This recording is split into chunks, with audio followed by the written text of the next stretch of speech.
Stream. How are you wonderful people doing tonight? No worries, not a problem at all. Lots of notifications, retweets, likes, etc. that people get notifications on their phone. We are just about to start the weekly and or bi-weekly Street Fighter tournament. Have we made a decision on that yet? We're going to do it bi-weekly or weekly now? We haven't confirmed it yet. Not confirmed, but either weekly or bi-weekly tournament here at Game Realms, game-realms.com. You can find us right under there. Follow us on Facebook, Instagram, Tumblr, and Twitter. My name is Neil, aka Spacing Cowboy. You can follow me on Twitter at Spacing Cowboy. And we're going to get right into it, I think. Coming up to the stream station is Trix. And I believe he's going to be facing off against Guilty. That is correct. So I tweeted it out earlier today. Are we going to see the return of the Dabigale, the hashtag Dabigale? We will see in this opening match.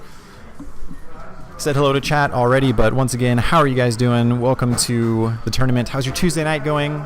Do we have any reason to celebrate? Does anyone have like a birthday or like an anniversary or like a anyone have any good tacos tonight? Is that what we're gonna do? Other people going to other stations as well. The tournament is in full effect. I will go ahead and put the bracket in chat for you guys so you can follow along at home. Maybe play some sort of bracket bingo.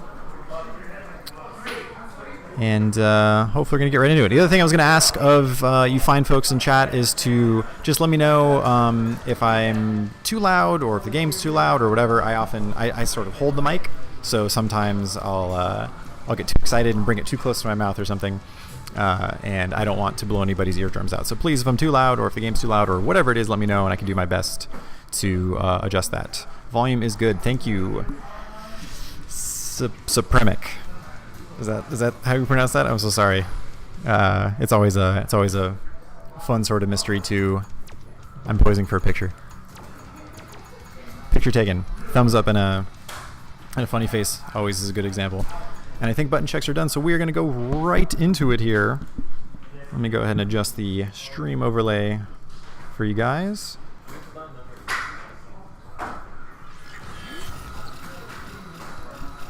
Supremic, can you type it out phonetically for me? Oh, no, you said I got it. Nice, Supremic. Well, because it reminds me of like Supreme, like the same meter that you would pronounce Supreme, but it's with a sa instead of a saw instead of a sa. Which is like the difference between how someone says hello, depending on where they're from. Anyways, we are getting into it. It is Trix versus Guilty. Trix with his tricky Laura, and of course her hair clipping all over the place. Thanks, Capcom. We love you guys. Making good games, but hey, could use some work on the graphics. Anyways, game number 1 here. Not seeing an Abigail. It's okay. I understand. We've had our fun. We've had our post-Evo sort of senioritis, and now we're back to real stuff. And speaking of real things, Guilty is getting right down to business here. A stun 13 seconds in.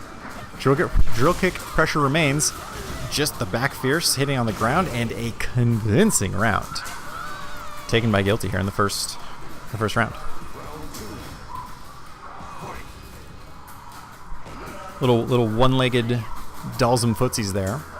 Dalsum, of course, having those long extended limbs makes footsies an interesting game, simply because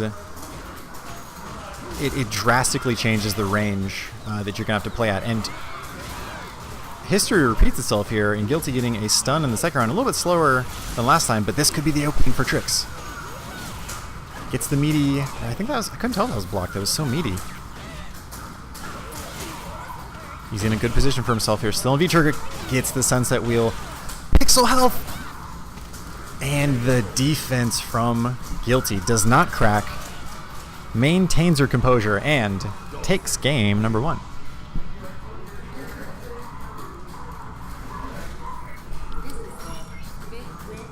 Any momentum-based character, any grappler. Laura is a good example of this. Mika, Zangief as well. That soft skill. I don't know what else to call it. That intangible sort of skill of composure and this kind of mental game is extra important, right? It's not like execution. It's not like knowledge of frames. It's not spacing necessarily.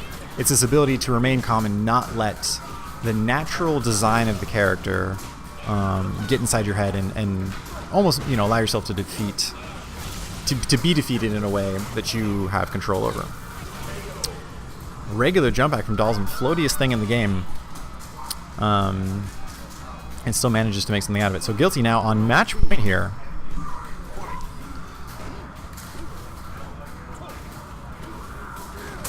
Let's see if Trix can adapt to this and try to make something happen. Starts off with the EX elbow. Dash pressure, sunset wheel. I like how aggressive he's playing now. Overhead blocked. Good punish from Guilty. Trix is doing a better job of dealing with the teleport shenanigans. Always sort of, depending on what setup the Dalsum player has, kind of a 50-50. Good pressure from Trix this round. Has he made an adaptation here that can help him out? V-trigger out. Still in the fire. Really wants to get out of it. He's trying his best. Stand, forward, confirm into super. Excellent work by Guilty there. And now Guilty in control of the round. After the entire time, this is the character archetypes have been switched. Generally, it's the other way around. The comeback coming from Dalsum. Elbows just barely whiffing. Both players dancing on hitboxes right now. Dash forward into thrust kick flame. Guilty takes it.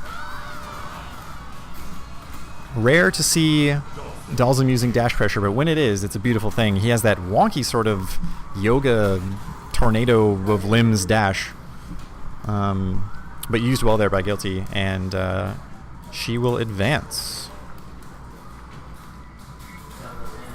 Once again, guys, if you're just joining us, we are at Game Realms in Burbank, California. You can find us at game-realms.com. Follow us on Facebook, Instagram, Twitter, and Tumblr. The weather's kind of gotten a little bit better in this part of California. I feel like last week I was complaining, not last week, 2 weeks ago, I was complaining about how humid it was for a desert. Like, I feel like when I lived here, I feel like when I decided to be born here, I gave up the possibility of drinking water in excess for the fact that it's not super humid, I don't know if you guys saw that on stream, but Ender just gave me the one finger gun and the wink, which is a standard among greetings. I enjoyed it a lot. I'm going to try to do my best impression of recreating it right now. He was walking by me while he was doing it, and he hit me with the. It's good stuff. It's quality stuff. That's I think he snapped too. Really, really high class, amazing stuff. Anyways, yeah, like I said. I feel like I traded plentiful drinking water for it not being so damn humid all the time, where you walk outside and you feel like you're still in the bathroom after the shower ran for like 20 minutes. It's crazy. Anyways, what am I talking about? Like I said, Ender going up against Commander Jesse here. Gonna put that up on the stream overlay for you guys, and here we go into the match. Another Dalsum, two Dalsums in a row here. Both dealing with characters that definitely want to get in on them, definitely have some interesting pressure to apply. It's the style of pressure that I think is the main difference here. Laura, clearly Laura's a character, she has a big difference. She has a command grab, she has that kind of command dash. But I would say that Laura's damage, or the time in the match that she wants to make her damage happen, is a little bit more almost spread out than Urian. Urian's, I think explosive potential in terms of damage, especially with the way that Aegis Reflector is designed in this game, is probably even more dangerous than Laura's V-Trigger. So we'll see. We'll see how Ender deals with it. He's got Jesse in the corner. Good block by Jesse. Not falling victim to the overhead. This time it does, but Reflector doesn't combo. Just this onslaught of pressure here. Jesse taking a little bit of damage, but didn't come out too bad because of it.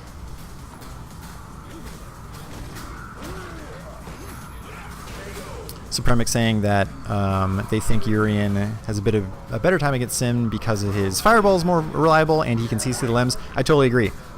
Just the fact that Urian has that stand fierce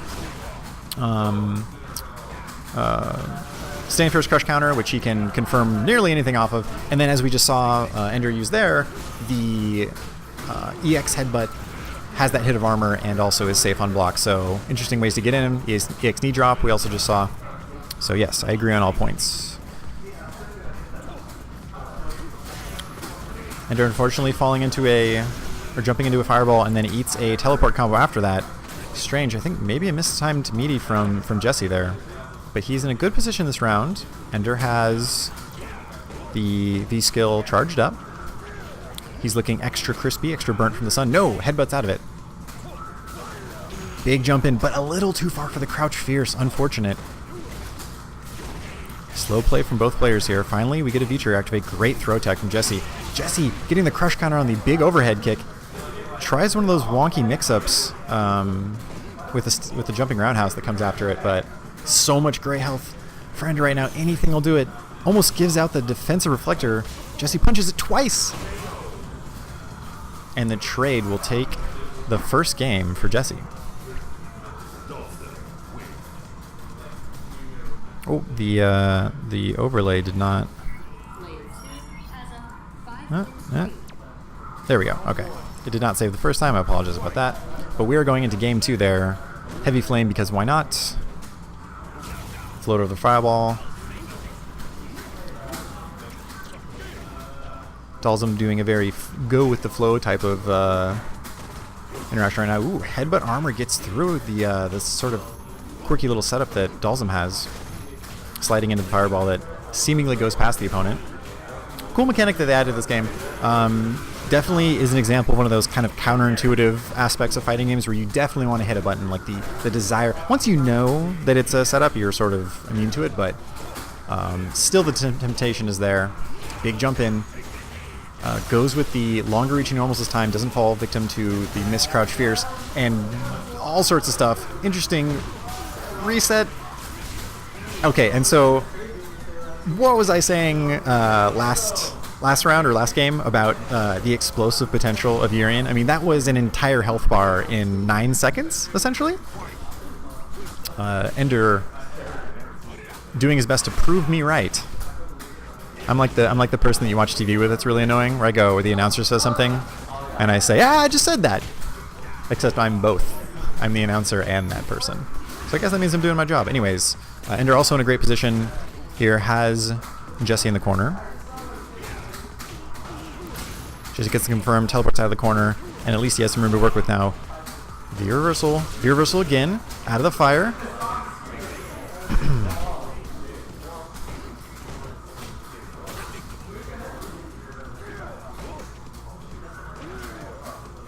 So the question is, if you are Ender here, do you play defensively when you have the lead? Is Dalsum a character whose offense you are afraid of? Time will tell, and we will see how Ender deals with this. I was going to say, not going to get his V-trigger before he dies, so he wisely uses the V-reversal there. Those limbs of Dalsum, so hard to deal with. Death by 1,000 paper cuts right now, and the instant overhead jump back from Jesse. Great recognition to realize that Urian fell below that danger zone of health. Both players seemingly taking a little bit slower. No, Ender starts it off with an EX tackle just to get in. It's almost anything that you can do to at least push Dalsum into the corner helps, because the confirmed corner or confirmed combo, and in the corner we are. Big jump in combo confirmed in critical art for Jesse. There's gonna be a lot of damage, but now Urian has V-trigger, always scary, and we see a confirm into it. Good block by Jesse. And you're doing a good job of mixing up his overheads. A lot of times people will automatically block after that target combo and overhead. Jesse denying the V-skill activation. We've seen Ender use the armor to get in. EX headbutt to get in. On his last legs. Good block, good defense. V-trigger or V-reversal to get out. But no, the short slide in V-trigger will take it for Jesse. Well fought. Well fought between those two players. We saw a good example of the, once again, explosive potential of Urian in there. The power of his V-trigger. The resets. The raw damage of his moves is good stuff.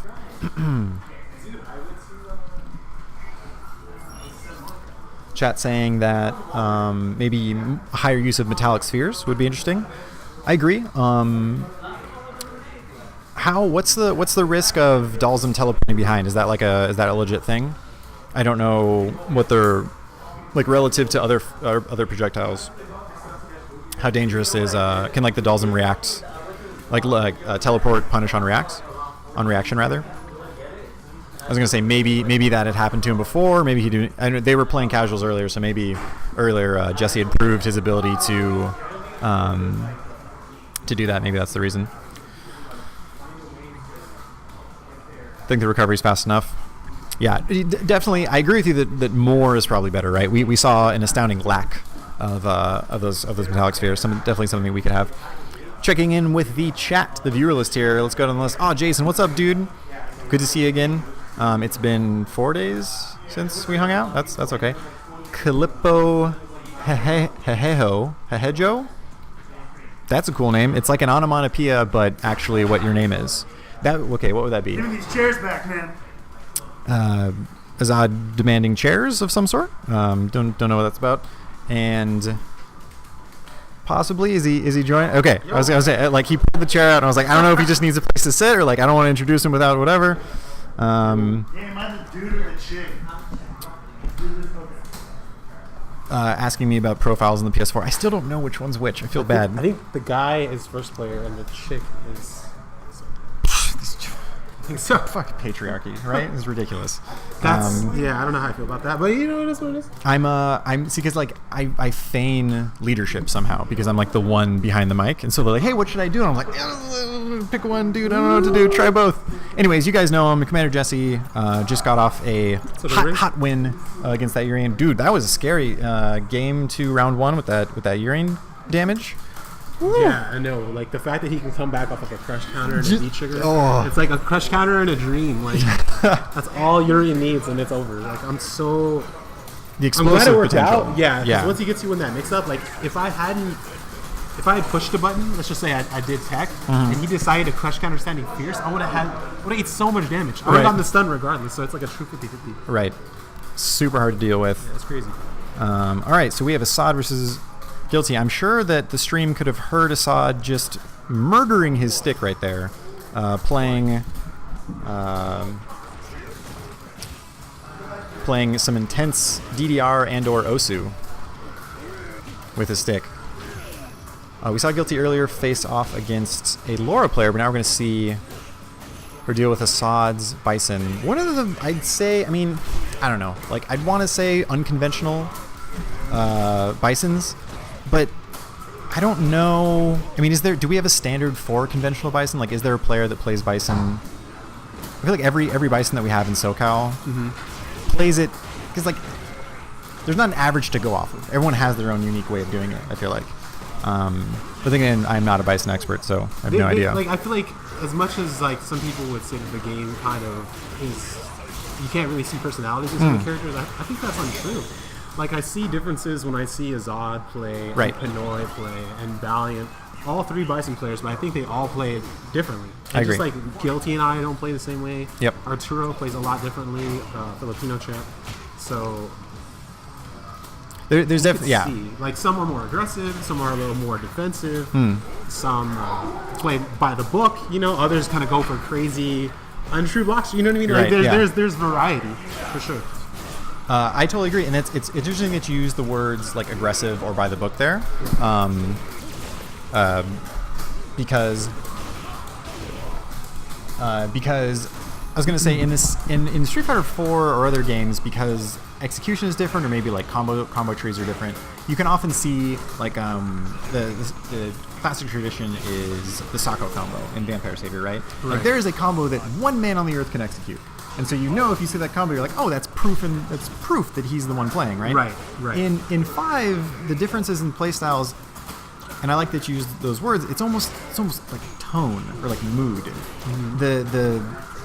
It's not necessarily the combos they do. It's not necessarily maybe the strings that they go for, or sometimes it is, but it's indicative of their mind. How crazy is this person? And Assad's a good example of the answer to that question being yes. Yeah. Not even how crazy, just yes. Right. Yes, he is crazy. Are we just missing, or my espousing nonsense, missed a very exciting round. Not at all. People need to understand, though. I think people don't, like, sometimes they get caught up and they feel like, oh, it's just the same thing watching this. But it's not like that at all. Right. I see it all the time when I play everyone here in SoCal or anywhere else for that matter. But yeah, I just saw Guilty get Azad out of the air with that. Strong in doubles reverse B trigger. Doubles reverse and B trigger. And so hard to deal with. Excellent decision under that pressure as well. She had just been thrown, so it's sort of like, what setup is he going to do? I'm like, not sure. What does he know that I don't? EX Stomp, definitely going through that fireball. Assad has a lot of momentum right now. More pressure, B reversal to get off. Guilty on full stock, though. She has the opportunity to make the comeback here. Yeah. Azad working on that V trigger. He's real close. Yeah, using every opportunity to build it there. Using his V skill to block a Dalzen limb. Yo. The yoga shimmies, pistol squats, one leg. Pistol squats. You gotta work on those limbs. Okay, the other thing. Okay, speaking of personality in games, and of course this is something you can't necessarily see through the game itself, but I love Assad's look away after he does something. What is he looking like? Is he scared? Is he worried that someone's gonna that was so good, someone's gonna come beat me up? I'm worried that people are gonna storm me for whatever reason. I'm not sure if it's like a little mini pop off or if it's just like, did you see that? Right. Like, you know what I mean? Like, did you see what I just did? I think that's an excellent explanation. He's looking for someone to validate. Like, should I go off right now? Like, is there anyone see? No, okay, never mind. But he also does that when things don't go well either. Like, it's true. Are you kidding me? Like almost like, did you see that? Like, so it's tough. It's tough. In general, it's a seemingly fruitless task to try to understand the mind of Assad to begin with. So we'll maybe let that one go. But he's legit talking while he's playing right now. By the way. Sentences, yeah, not even little things like explanations, paragraphs. Look, you can see in the camera actually, he's having a full-blown discussion. Look at that. As they're playing in this tournament. Paragraphs, thesis statements with supporting arguments. He's making the sandwich of the paragraph. It's intro, body, conclusion. There we go. Book reports on Street Fighter V right now. Yeah. This matchup. And we're all this is sort of the local thing. We're all friends here. Yeah. How do you react to somebody if they're doing that at a big tournament? Does that tilt you? Do you go is it because it's got to be demoralizing to some extent? Yeah, not here maybe because the environment's different, but right. Ooh, Guilty. But it seems like it's been motivating as Guilty takes a strong second round in this second game, bringing it back, and Assad's still talking. See, they're just chatting up. This is like any other misset they played for sure. Right. Everybody who comes here usually is pretty consistent. They all come here weekly, so we're used to playing against each other, and they're pretty familiar with one another. Yeah, there's the comfort of being able to to have dialogue while the game is going on. Yeah.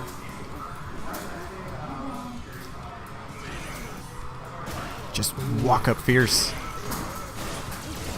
Interesting B reversal. Oh, gets the crush counter? Dude, the Yomi on that back fierce was so sick. Knew that he wanted to go there. Almost had it again, the same thing. Just close to getting it again. Is that the Dalsum equivalent to a Zangief committing to EX SPD in the air or something like that? You know what I mean? Like the air. It does leave you pretty open, but if it hits, you can obviously get the crush counter. You can get a juggle.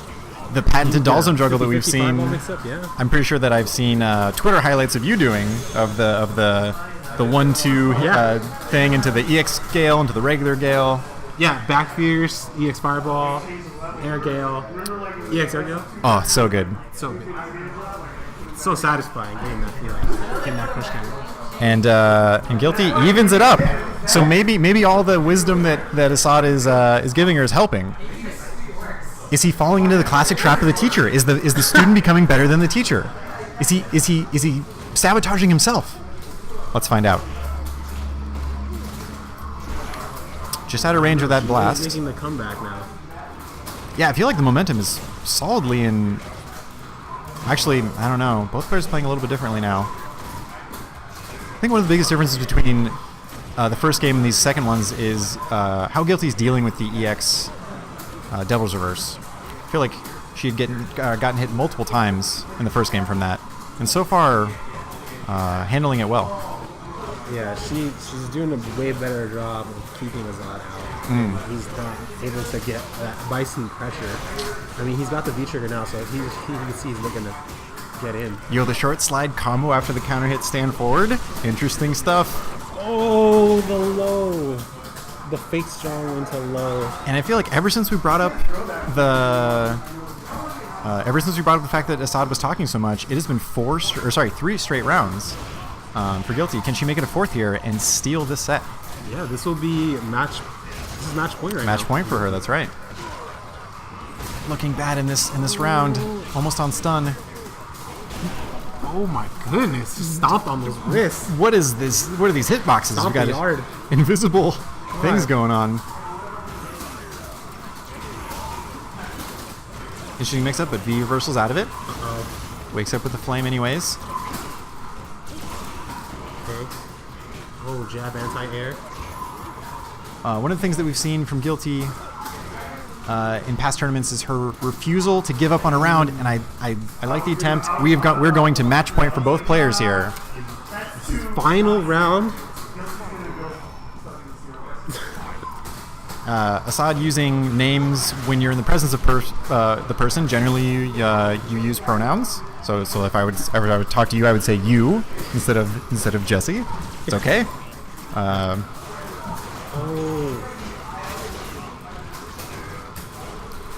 wow! He's getting that doubles reverse.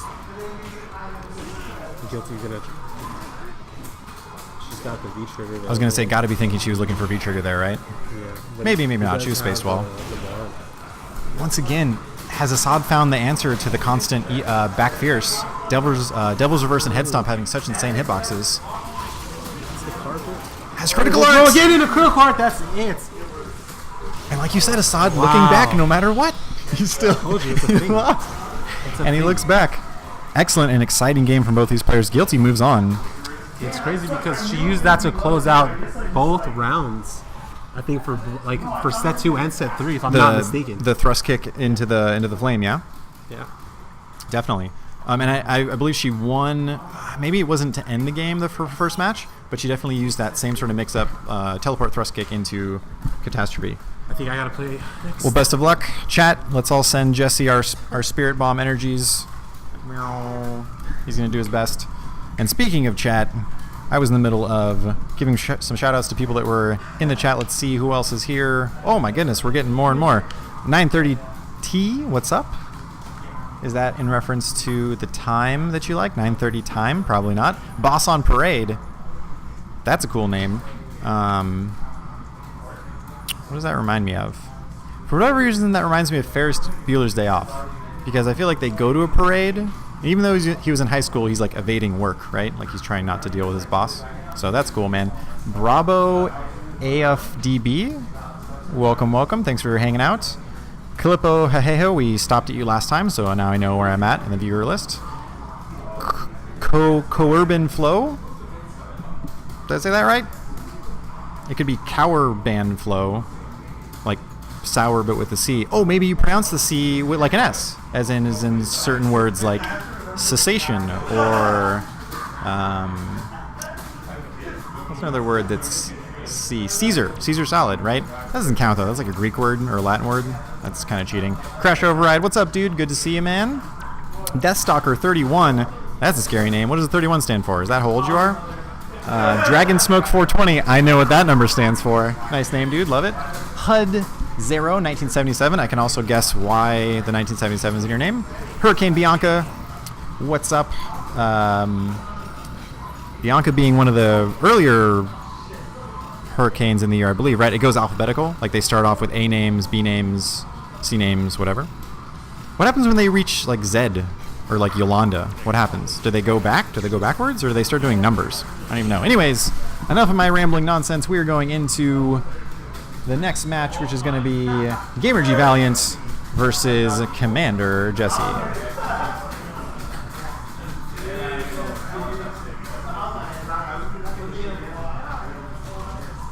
My typing leaves something to be desired, but we are going right into it.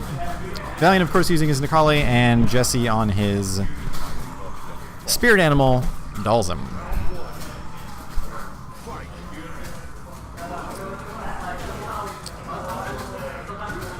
Both these characters have excellent anti-air jabs. We've seen at least 3 or 4 instances already of how powerful those hitboxes can be.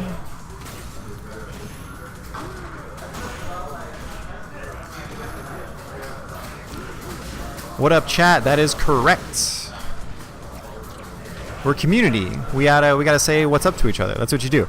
See, like the internet. Okay, you know how they used to say the internet's the information superhighway, right?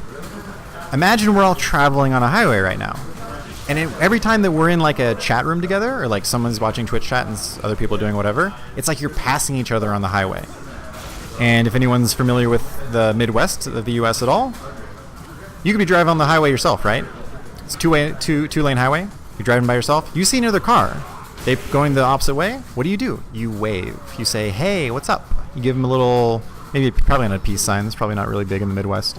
Maybe like a wave, a salute. Probably a salute would be good, like a Boy Scout thing.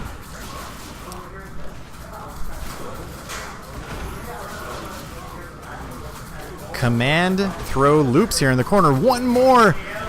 If he keeps doing this, like that's how you know. Oh, and he gets the stun as well. Working on the perfect here. She should be able to finish this off. He does a perfect KO Valiant, taking the first game in commanding fashion.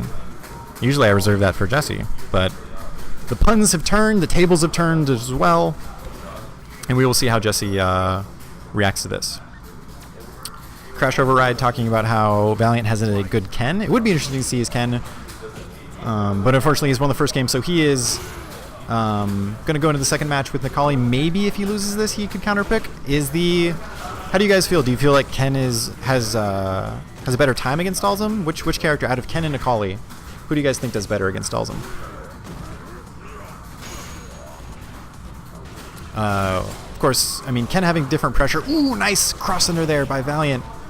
Pressure stays on. Dude, Super Saiyan Nikali is so scary. This dude has blue hair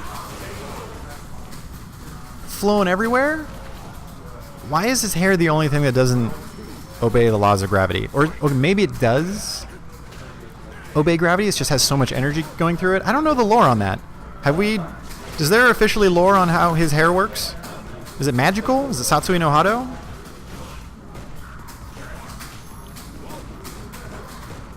People generally saying Nikali in chat. I agree. I would say that maybe one of the biggest factors is the command grab. Does it really make that much of a difference in the corner? It probably does, right? I mean, we saw Valiant do 4 in a row last match. Whoa, the dive kick from Valiant there. Almost whiff punishing the crouching strong from Dalsum. Such an interesting interaction. I don't think I've seen that before. Timing the dive kick perfectly. Jesse doing an excellent job keeping Valiant out this time. Making every right decision. This has got to be so frustrating. And he ends it with a stand strong. Jesse trying to take back this game number 2. Yo, Bushin Style in chat. What's up, dude? Good to see you. Thanks for hanging out.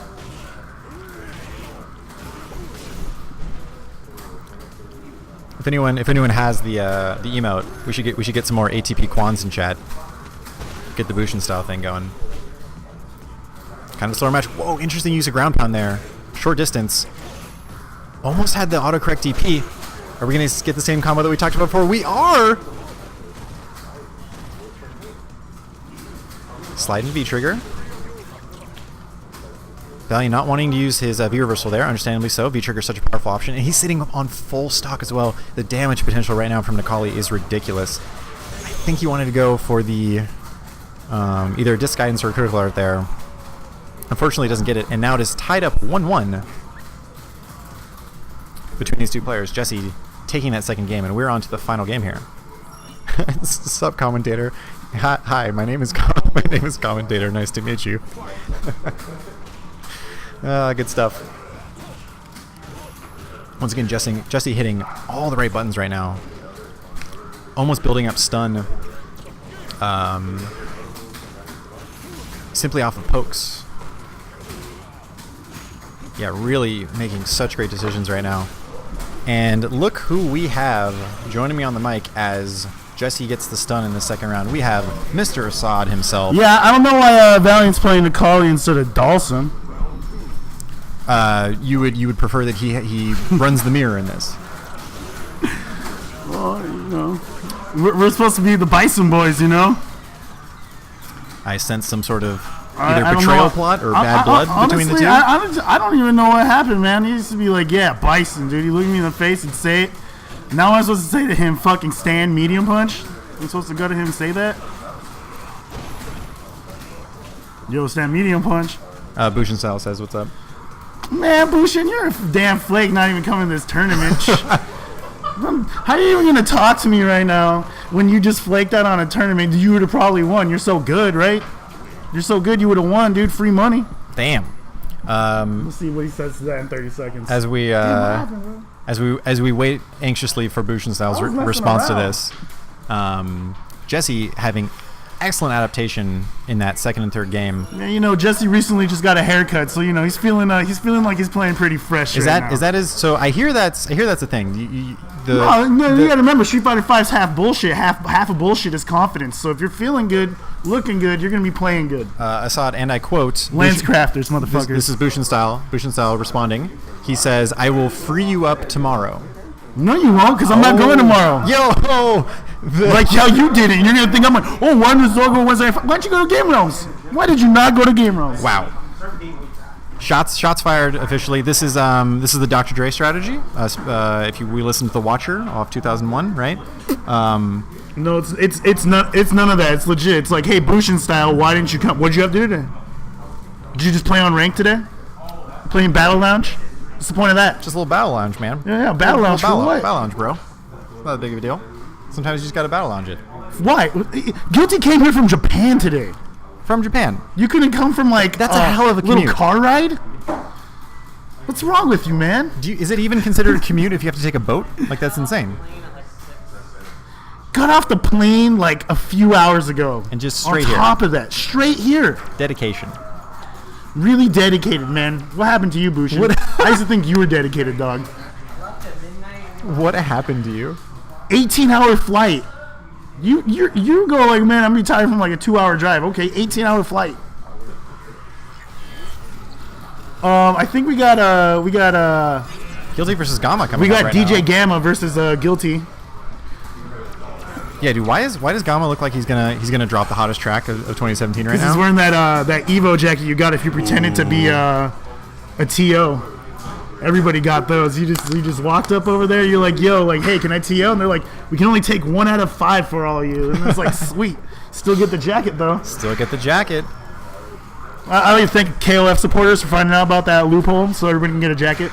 Thank you, KOF team. But do you even want that though? Like fuck! Look, I got the wristband. It's way better. Look, I got the out. I got no, out. Okay, no, but like the wristband's one thing. I feel like the reason that you wouldn't want the jacket is because it. Have you seen what the wristband says? Heart of a champ. It says heart of a champion, son. This wristband is 10 times better than I got out of my pool wristband. I forgot about that. I remember seeing that on Twitter. That was pretty great. And Gamma off to a strong start in this first round. But okay, no, my point with the jacket is that's responsibility that people think you have. That do you really want? Do you really want people coming up and asking you questions like, "Hey, where's the bathroom?" Fuck yeah, I love fucking with people. They go like people go like, "Hey, do you know how to get here?" You're like, "Yeah, follow me," and then you just walk around and you forget about them. Never done that before?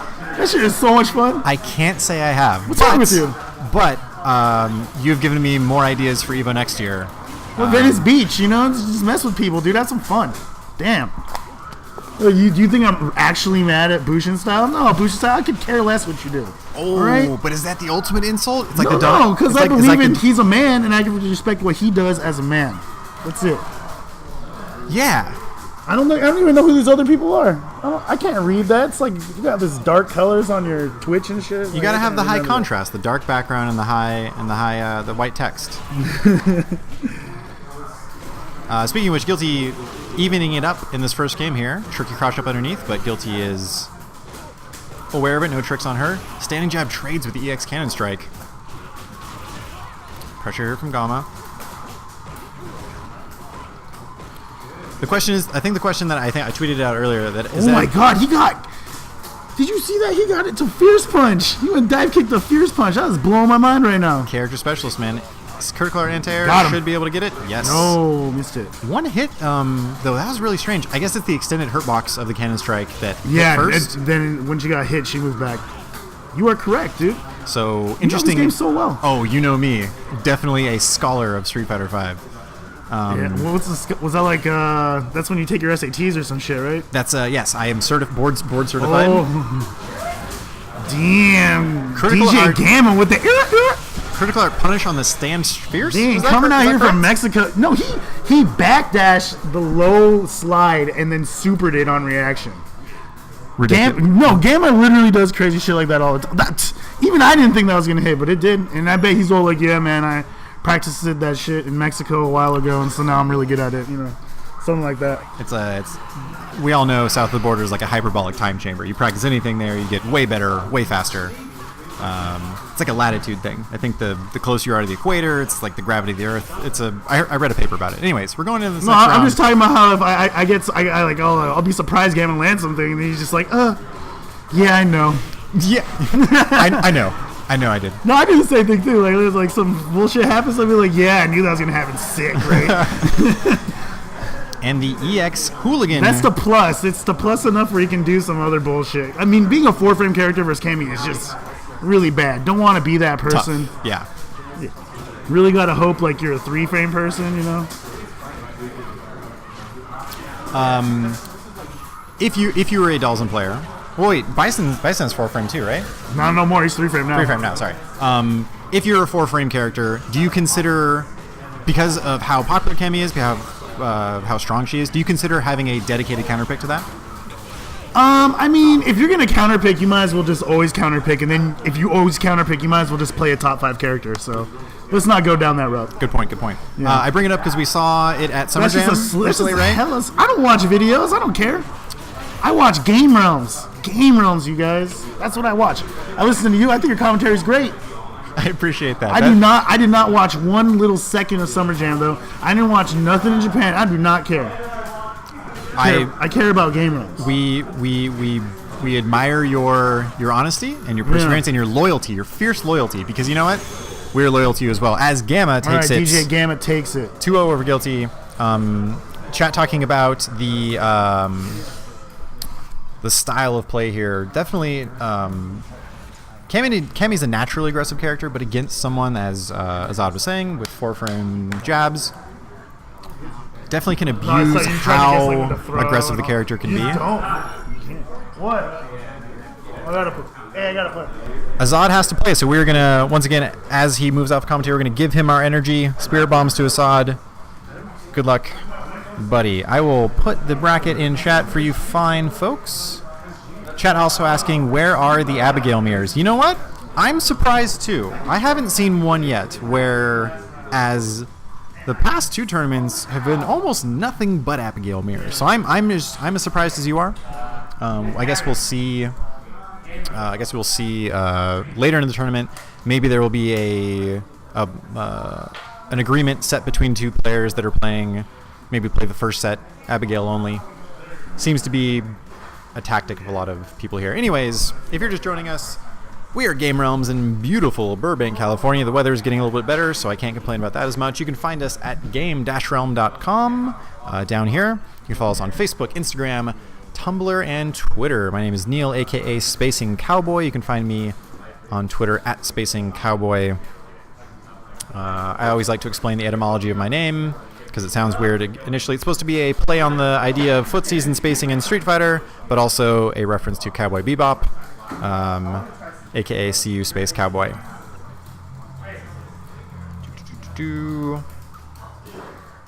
But yeah, so if you're anywhere near the Valley, if you're anywhere in LA, Game Realms is a great place to come out for our weekly and or bi-weekly tournament. I think it's going to be still weekly. We're kind of gauging interest here. But yeah, come on out. It's great fun. Like even if you go, like a lot of people are scared to go to tournaments, right? They're like, I'm not good enough. I need to practice still. I'm going to go 0-2. Not a big deal. The way that you definitely get better at a game is putting yourself in a stressful situation in order to test what you know, right? So tournaments are always a good idea. And then even if you go 0-2, plenty of people here to play afterwards. Casuals run for a while. They have a bunch of open setups, so feel free to do that. Oh man, Bushin, I'm going to tell Azad that's what you said, so he can rant on for another 5 minutes about your reason for not coming. It's pretty good. Yes, and chat, you are correct. It is Commander Jesse coming up on the stream channel here, and he's going to be facing up against Gamer Harry, who's going, of course, with his patented Vega. A few tournaments ago, I want to say maybe 3 tournaments ago, we saw him playing a Ryu that was interesting. Actually has the earbuds in as well. I always love watching players with the earbuds in. I'm always curious, what music do you think he's listening to? And what about the volume of the game do they not care about? Chat, I want your opinion. I need guesses based on him playing Vega, and also you can see him in the player cam. He's the one, of course, that isn't Jesse. I want your guesses, Twitch chat. What music that Gamer Harry is listening to? Let me know what you think.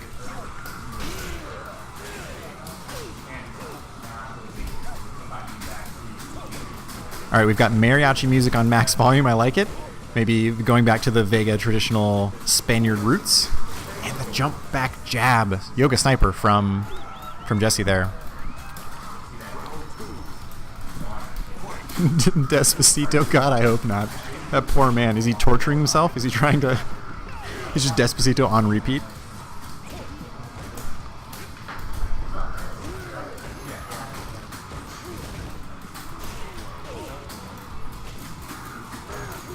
Jesse playing so calculated, just every button precisely placed. Blocking the slide as well is such a tricky thing to block, especially when Vega has V-trigger. Both players have critical art on deck. Never mind, Jesse uses EX. Finally doesn't anti-air jump in. Gamer Harry has to get something started here. But there's the anti-air. You can't do it as many times. There's only going to be a few times that Jesse's going to miss that anti-air. V-trigger. Goes for the critical art. Okay, there's going to be a lot of damage. And I believe he gets a setup afterwards. Yes, he definitely does. Yes, claw off. No, goes for the... I totally thought he was going to do command grab. Stand roundhouse whiffs. And Jesse gets the back throw. Hard way to lose. Jesse taking game number 1. Harry leaning forward a bit. Maybe has something to think about. No, goes right back into the game. Jesse with the Yomi back strong. Smelled a slide at the beginning. Big damage here from Gamer Harry, though. I wonder at what point does he... Maybe he changes his strategy to maybe turtle a little bit if he has a lead? No, he's going to continue the pressure. Jesse getting a lot of damage. Some really high potential there on the V-trigger. Got a lot of gray health off. DJ Khaled's greatest hits by Kids Bop? Is that what you're estimating? I didn't know that hell existed in MP3 form, but I think you found it. I think that's what it is. Anyways, Gamer Harry making good adaptations in the second game, taking the first round.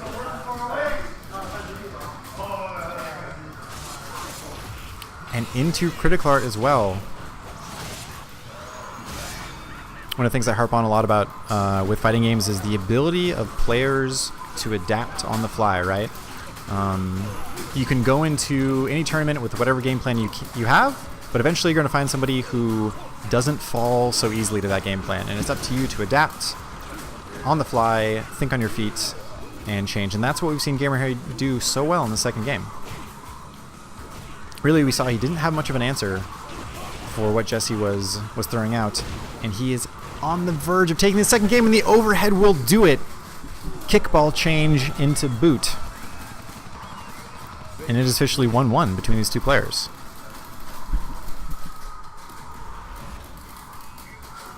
Ooh, Gaming Harry with a little collar pop there? Is that what that was? Maybe feeling a little confident here.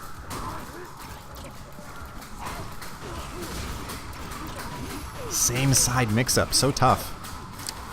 This time the throw gets thrown for his troubles. Jesse doing a really good job all set of kind of feeling when Gamer Harry wants to dash up. And he's just, as you notice, he's filling the space with buttons. Like, you clearly can't react. In like the way that Jesse's hitting him in his dashes, he's definitely not reacting to that, right? So it's like, but he's aware, he's kind of feeling when he wants to dash, and he realizes that if he fills that space and buffers something, he's going to get big reward, and also just stop the pressure, like mess up the timing of the other player. Gamer Harry on a pixel of health blocks correctly. Can he withstand the yoga pressure? He cannot. Low jab takes it. Oh, maybe he did Vega's wind pose. Interesting. Yo, shoutouts to Juicebox Abel, who used to just like pantomime whatever was happening on screen. That's something, I don't know, were Ultras in Street Fighter 4 longer, or was it just Abel's? Where like he just had so much time to like stand up and like do the whole thing. And Jesse with the yoga shimmy, that big floaty jump, makes you think about all the time that you messed up, and finishing it with a perfect. I think if we have a perfect counter this tournament, I want to say that's Jesse's third already. He's had 3 matches, 3 perfects. It's a pretty good ratio, if you ask me. Lord Bane asking, whatever happened to Juice? That's a good question, dude. I don't know. I feel like the latest meme about Juicebox Abel was the "This is my game" thing for King of Fighters. Do you guys remember that? He was at some tournament somewhere, and he like won, and I think he stood up and popped off and yelled like "This is my game," and then he got totally duffed out in the match after that. So sort of like it was essentially pictures of him losing with his face overlaid, and then the quotes "This is my game." So I'm sure he's a nice guy, but I think he's polarizing, and the internet is not nice to polarizing people. I think anyone that is going to pantomime full ultra animations is gonna feel the wrath of the internet a bit. Just waiting for the next matches here. Once again, GameRealms.com, or Game-Realms.com rather. Follow us there: Facebook, Instagram, Tumblr, and Twitter. Yeah, we're getting confirmation in the chat. Definitely into KOF and Tekken. That's right. I caught him streaming Tekken one time too, and I was like, "Excuse me, sir. Which one is your game? Are all these your games? How did you claim them?" Chat also asking if these Vertigear chairs are comfy. They are. I actually don't know how to feel about these because they ruin every other chair that I sit in for the next like week because I'm so used to how nice this feels. It's got excellent lumbar support. It's two-tone. Gamer Harry letting the commentary station know he's back. So great, I don't have to change that name overlay. But this time, ready for this? This time he doesn't have to deal with a commander. He has to deal with a general. General Assad, the General of Dankness, coming up to the stream. Oh, I'm sorry. Well, that's not what they put you at. They've stopped enabling your multi-name nonsense. Why is it nonsense? In society, we pick names, singular names, so that you can identify each other. If everyone had 10 names, They wouldn't ask you to write your name down every time. They would just know it. that's not an argument. That doesn't make any sense. No, totally doesn't say write down what you want to be called. You don't say write down your fucking name on your license. It's implied. Write down your handle. Don't write down don't write down don't write down anything. Oh my goodness. Chat saying that they liked Sex Lord the best. I did not see Michael Na here. I don't think he's here tonight. I named myself Bushin. Oh, remind me to tell you what Bushin's house did after this. Yeah, you probably told me I was 3 or something. We'll see. Anyways, into the match. Yeah, I did not see Michael Na here, unfortunately. I haven't seen him for 2 or 3 weeks, I don't think. Anyways, once again, we're back into it. Gamer Harry trying his best against Assad's Bison. Walk back, nothing. Assad playing very patient right now. Explodes out of the corner with the EX legs. And back throw, so now the tables have turned.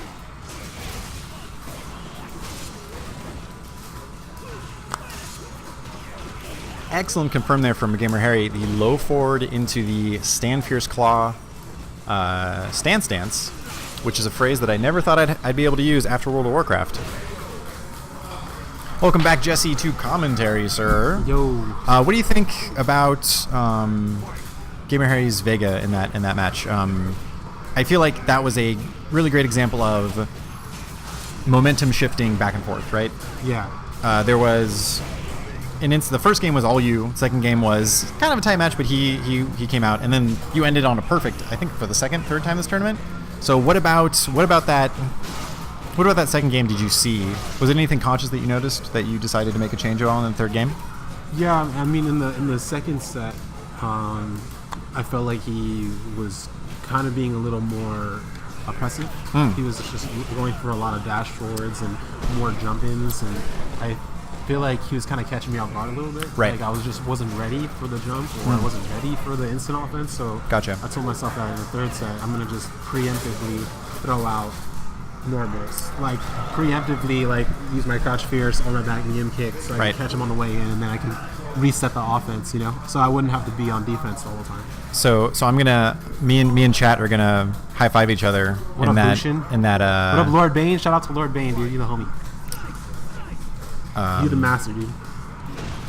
Yeah, Lord Bane been hanging out with us all night, helping out with some important lore questions. We were talking about Juicebox Abel earlier. He was bringing up the fact whatever happened to Juice. Whatever happened to the guy? We were talking I heard he's playing KOF. Yes. That's last I heard. I don't know what else is going on. I think apparently some people are also saying Tekken as well. But I was talking about how we sort of miss the ability of or having someone in the tournament that will pantomime every move that their character's doing brings something special to the table, a little extra spice. Yeah, he definitely had that, he had that going for him. Hashtag collusion right now with Bushin style. Planning out matches. Don't do this to me. This already happened with wrestling. Don't make it happen to Street Fighter. I'm not gonna lie, Bushin says that every time I go to Wednesday Night Fights. It's like, me and you in Grand Finals. I was like, let's do it. Every time. I mean, Bushin's been getting better though. He's been getting closer and closer. We got second, like 2 weeks ago. I want to say. He's right there, man. He's right there. It's fun to see his stuff on Twitter, because I feel like he's fairly active on Twitter in terms of posting his goals, posting his sort of his mindsets. Right. And it is cool to see, like you said, you see these posts, you see these things, this guy dedicating, committing to something, and then the results manifesting themselves in tournaments and in weeklies. So good to see. Yeah, definitely. It's a matter of time. I had to go through so much pain and suffering before I could finally take down a WNF. So the struggle was real, but I feel like it makes it that much sweeter, Right. Good overall philosophy on life in general. That's what you get here at Game Realms Commentary. We talk about Street Fighter. We talk about... I'm going deep. We're going whoosh, the meta. The meta of the meta. Ooh, that was such a sick dash to cover that DX off the wall. That was pretty dope. Oh, wow. It's jumping jab? Answers,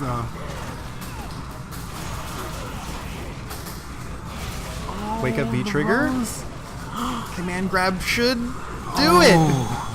Assad with his patented look back. Gamer Harry also not knowing how that works. Both players are confused. That was crazy.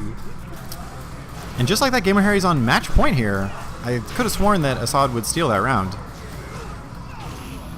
I was going to say earlier, when Assad dashed through and had that nice counter to the EX wall dive, do you think Bison players are especially aware of aerial nonsense that's coming at them? They're like, no.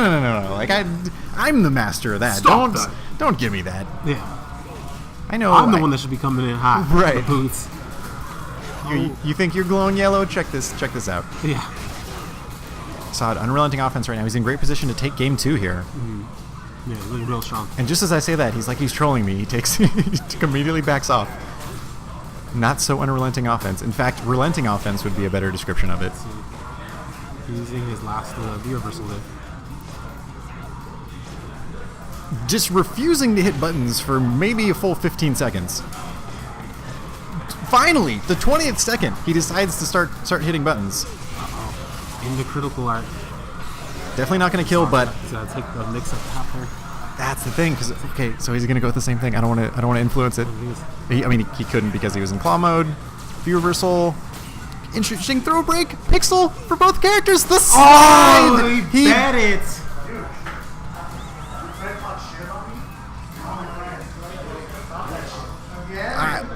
I don't know what just happened afterwards, but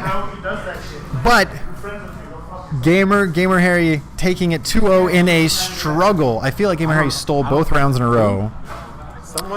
Someone apparently talking some smack. some accusation of talking smack. I feel like this is an episode of like the real world or something. It's literally like that guy was talking shit. It wasn't, but that was extra. That was extra like reality show because it wasn't you talking shit. It was the person you're friends with was talking shit. So it's like your life. It's like that's like handle your boy. It's like by association or something. Right. Get a hold of your boy. Yes, Spoosh and Style, I think accurately identifying to never go gambling with Assad. On paper, I think that's also sort of a strange idea. You know what though? I feel like to get lucky in Vegas, you sort of have to have some sort of a wild card, like an emotional, non-logical. You have to have the intuition when to bet correctly. So maybe I'd go gambling with Assad. Definitely. I mean, knowing when to put the chips in. Right. There's not like when a to stop. That's always my problem. Yeah. As is most people. I think you are not alone there. But I'll tell you where you are alone. You are alone. Not alone at the top, but you are with one other person in winners finals right now. You and Gamma. Yeah. Fighting it out. One of the big questions I think of this tonight's tournament, I tweeted it out earlier, is Gamma gonna three-peat? He's had 2 in a row. Is he gonna make the Dynasty tonight? I don't know. He's doing pretty well. Yeah, he's won the last 2 Game Realms tournaments. I mean, he's already winners finals. Yep. We have a lot of good players in the losers bracket right now, though. We do. Got Valiant still in there. Guilty is still in there. We just saw General Zod and Gamer Harry, so now we got Gamer Harry in there. I don't know. There's a lot of good players here today. Yes, and it looks like the match that you just mentioned, Guilty versus Valiant, is coming up on stream right now. Yeah, and Azad, I think Guilty and Azad played earlier. Guilty was able to pull that out. So it's going to be interesting to see how she adapts to Valiant's playstyle, or if he's even going to go to Bison. He plays an array of characters. He does. Someone in chat earlier was talking about he has a pretty impressive Ken as well. Yeah, he has a good Ken, a good Nikali, as we saw earlier. Bison, so we'll see. Assad refused to talk about anything that wasn't Game Realms, but on that subject of playing multiple characters, I brought up the fact that recently in Summer Jam we saw the grand finals being sort of almost like a waltz of counterpicking between Punk and Do and Punk. Yeah. So I think I've asked this before, but just to revisit it, I think we talked about this when Guilty was playing earlier too. Being a 4-frame character against Cammy is such a difficult thing to be, right? Right. Is it? I know you've shown Amika before. Everyone at this point has their version of Abigail. Have you thought more seriously about a side character? And if it is a secret that you want to hold for the next big tournament, we understand. No, I have. Like, I've thought about it for a long time because I feel like Dawson is a great character, but I don't know how far he can go as far as like consistently winning majors. You know what I mean? Right. Like, I just feel like Dude, that graph that you showed that one you don't see time? that often. Like, you usually see characters with comeback potentials like Karen or like Nikali. Urian. You know, like you see characters who just like can change the momentum in one. Yeah.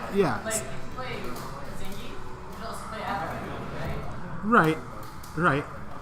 And the thing is, I love playing Dawson, so I want to keep playing Dawson, and that's why I feel like maybe it would be a good idea to have a pocket character. I mean, I've thought about it. Like, Right. I've thought about maybe like Laura. Obviously, I love playing Mika. She's so much fun. Yeah. But she doesn't really truly counter all of Dawson's bad matchups. So Right. it's something that I'm still thinking about. I'm still exploring, I guess. I've been messing around with some characters, so I'm trying to see. Yeah, I forgot about it until you mentioned that now. The graph you showed last, like 3 streams ago, where it was the amount of the characters that were in top 64 or something in EVO. Oh, yeah. That was like so telling of, you have that archetype of character, like the Dalsums, the Fongs, the sort of defensive characters like that. Right. I guess Guile being the exception, but it was like... There's 2 Dawsons and 2 Fongs, or 2 Dawsons and 1 Fong. Or like an Alex and a Jury, and it's like... Yeah. Yeah, there's not much. It makes too much sense statistically and also like principle wise. That's how it would be. Double dash under. Wow, Mario Kart. It's like, oh. Yeah, and in that top 64, you had 9 Nikalis. That was the most used character. Most used character, that's right. Most used character in the top 64 EVO this year. So. And I think that that's not an accident. Like you could easily point to specific design elements of that character, strategies of that character's tools that character has, that would indicate a higher ability to. Once again, it's not. I don't know if it's tier necessarily, but consistency is kind of an interesting way to describe it. Yeah.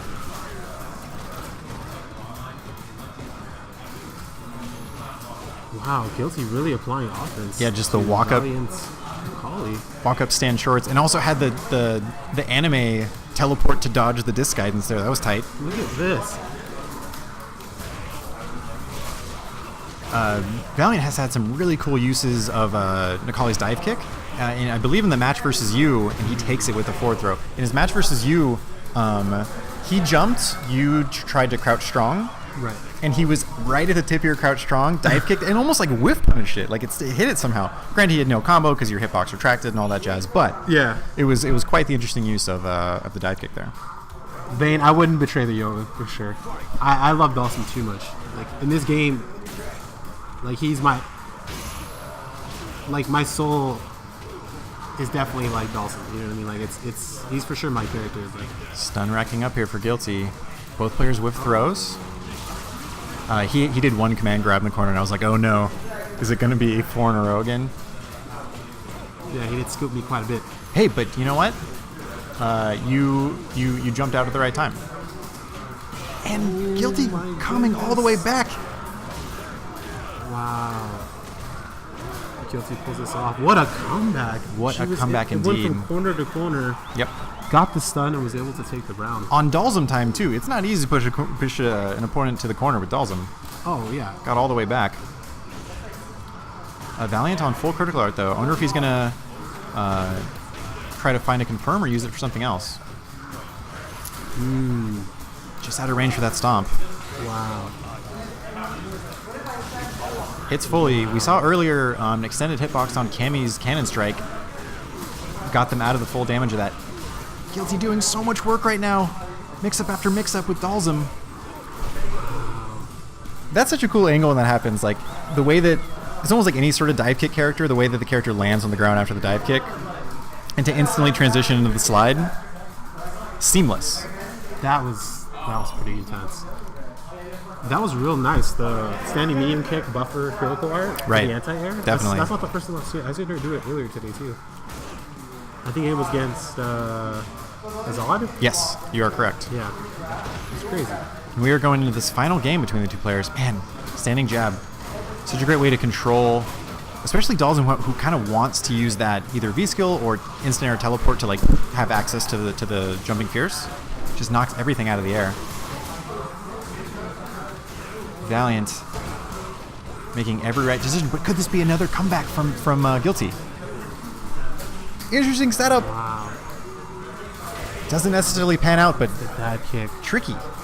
Tricky Stuff. Valiant doing his homework. Wonder if he's like, I've seen that before. Come on. Yeah. Oh, you mean the double side switch over the V trigger that I can't see? Psh, Yeah. child's play. I did that in the lab. Practiced it in the lab. I made that. Did you see the Twitter post? Come on. Gets the crush counter. Has the setup. Or at least convinced me that he had the setup. Right. Who knows? Guilty on full critical art again. Frame trap. Another throw. Both players on full critical art. Yoga Gale into and that should I think that might be it. Should Or do it's it. Close. Berserker Barrage. No, still. Pixel. And ground pound to take it. Yes. Valiant taking it in a close set. 2-1. See you guys. Guilty taking off, declaring that she is going to sleep. She's gonna knock out. What can I say? I don't know if she came here straight from Japan.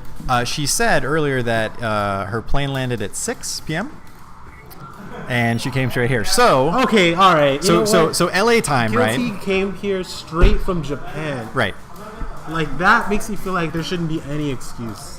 Well, She okay. literally came from the mecca of where Street Fighter was born True. and came to our local Game Realm Street Fighter 5 tournament. That's saying something. That is saying Legit. something. If Bushin's still in chat, he remembers Assad was essentially using that fact as leverage to berate Bushin about not coming here tonight. So Like she came here from Japan. You know what I mean? Like that shows you the dedication. You know? Right. It shows you the hustle. Like legit. right. That's pretty crazy. That's pretty crazy. And so now this is losers? No, not losers final. Sorry, this is the losers semis versus it's going to be Gamer G Valiant versus Gamer Harry, and then we're going to have you guys play for winners finals, and then that will Battle of the Beards, winners final right there. I mean, Your boys. he has a nice beard, but like I think you beat him in volume and in stature of beard. I see. Like for him to compete, I feel like he has to take a chance. Maybe put a braid in, maybe like highlights, frosted tips. That be like going back to like the early '90s, you know, like the frosted tips. Wasn't that during like the Backstreet Boys? That was Ricky Martin era. Ricky Martin. Living la vida loca. What happened? Those blonde tips. What happened to my life that I stopped living La Vida Loca? You know? What happened? What? That used to be the motto. That used to be the anthem. It doesn't matter. I'm living La Vida Loca. Gamer G Valiant versus Gamer Harry. See ya, Aegis Neglector. Thanks for hanging out, buddy. See you, dude. Hopefully we'll see you at the next one. Definitely. Gamer Harry going with his Vega. I unfortunately play Ryu in this game, so when he was playing Ryu a couple tournaments ago, I was very happy and being like, do it for me, man. Do it for me. Succeed where I fail. But I respect it. You know, I mean, this tournament in general this week feels a lot more serious. I haven't seen Abigail once, at least not on stream. So no players challenging each other to Abigail mirrors. It's almost like a game of chicken. Just nothing but pride is fueling it. But he's going with his Vega. Always interesting to see. Once again, dude, Bison players know how to deal with that. They're like, nah, I'm the one. This is so good. Yeah, he just knew. You're not the one. I'm the one. I'm like Neo. Yeah. Wow. I mean, Valiant is a very. He's more of a technical player. You know? Yeah. He really studies a lot about the matchups, about what to do in certain situations. Mm-hmm. And Sal, you. Yeah. Both really think about the game critically.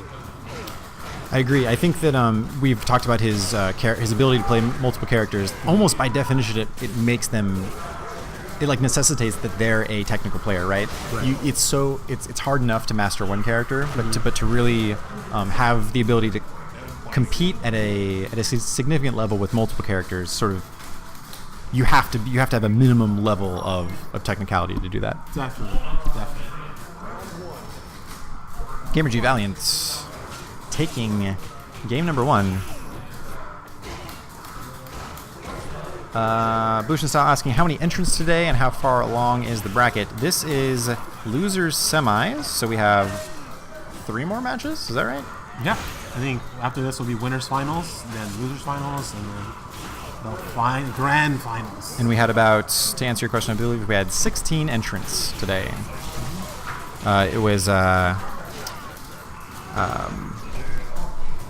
Quinceañera? No, that's 15. Close.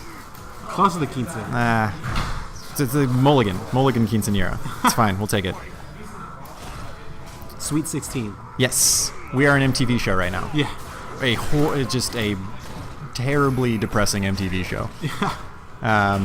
Anyways, my media preferences aside, Gamer Harry is bringing it back here and is going to have a stun after this. Of course, insane scaling because Vega is Vega and he has these long combos, but right back into another EX Barcelona drop. Still has 1 bar. I feel like he wanted to go for command grab there. Valiant looking for something big here. He's already in V-Trigger. He has the full stock. He's ready to go nuts. Oh, gets the shimmy. Yeah, crouch strong into EX rolling crystal flash, I think. Anyways, Gamer Harry evening it up. 1-1 here, not going down without a fight. Wow, pretty good loser semis match right here. Both of them going back and forth. That's been the theme so far on the stream tonight. Yeah. And it's good for anyone who's relatively new to fighting games or the tournament scene in general. I talk about it a lot, but just the ability of someone to adapt, right? It's such a it's not something that you can necessarily practice. You can't go into training mode and set the opponent to, or you can't like do a trial that says like adapt trial number 1, composure trial number 2. But we've seen it a lot, and it's really a sign of experienced and composed players in these games. Yeah, definitely that definitely comes with experience, like knowing how to adjust to a certain situation on the fly. Right. That's really what like fighting games are all about. You know, your opponent is kind of getting you on something, and you have to know how to adjust pretty quickly. You know, you have to realize what the problem is Yes, and fix it. which not to get too dark, but talking about life again, sometimes you got to figure out what the problem is, and you got to fix it. I have long held that I think this goes for almost any 1v1 game, but I think fighting games are especially important in this. You get a lot of weird life lessons that sneak up on you from fighting games, you know? That's true. That's definitely true. Like, I don't know. I'm not going to get into it. Anyways, Gamer Harry confirms into Critical Art, just as in life, how sometimes you have to confirm. No, that's tough. I'm reaching too far. Bottom of the barrel. I'm scraping it. Go ahead and put the bracket in there for you, Mr. Matthias. There you are, buddy. EX Ooh, purple so stuff. much damage. I want that purple stuff. And Gamer G Valiant moving forward, where he's going to face the loser of you and Gamma. Currently sitting in winners finals, which of course is 3 out of 5. Let us not forget that. Yep. This is an interesting top 3. So Gamma has won the last 2 Game Realms tournaments. If he wins this week, it will be a 3-peat Game Realms champion. The dynasty. That is a dynasty. I think that's technically a dynasty. That's like the Lakers in 2000, 2001, and 2002. That's right. He's trying to make a Lakers dynasty over here. You got Valiant, who just came off of winning Power 9, so he's feeling hot. He's feeling good. Yeah, got the momentum going. And then I've won a few of these tournaments myself, so it's pretty good. Pretty good top 3, I think. A few of these tournaments, a few tournaments here and there, a few other, namely weeklies. You know, that may or may not be at the top of the leaderboard for season points or anything. I mean, just some tournament. You know what I mean? Can't confirm or deny anything. Exactly. If you guys are just joining us real quick, we are at Game Realms in Burbank, California. You can follow us at game-realms.com, Facebook, Instagram, Twitter, and Tumblr. He needs no introduction. The moment you were on the player cam, chat was just Jesse. Is that Jesse? Yeah, Jesse. Go Jesse. That is me. You all know him and love him, Commander Jesse, the SoCal's, the pride of SoCal, the pride of the Valley.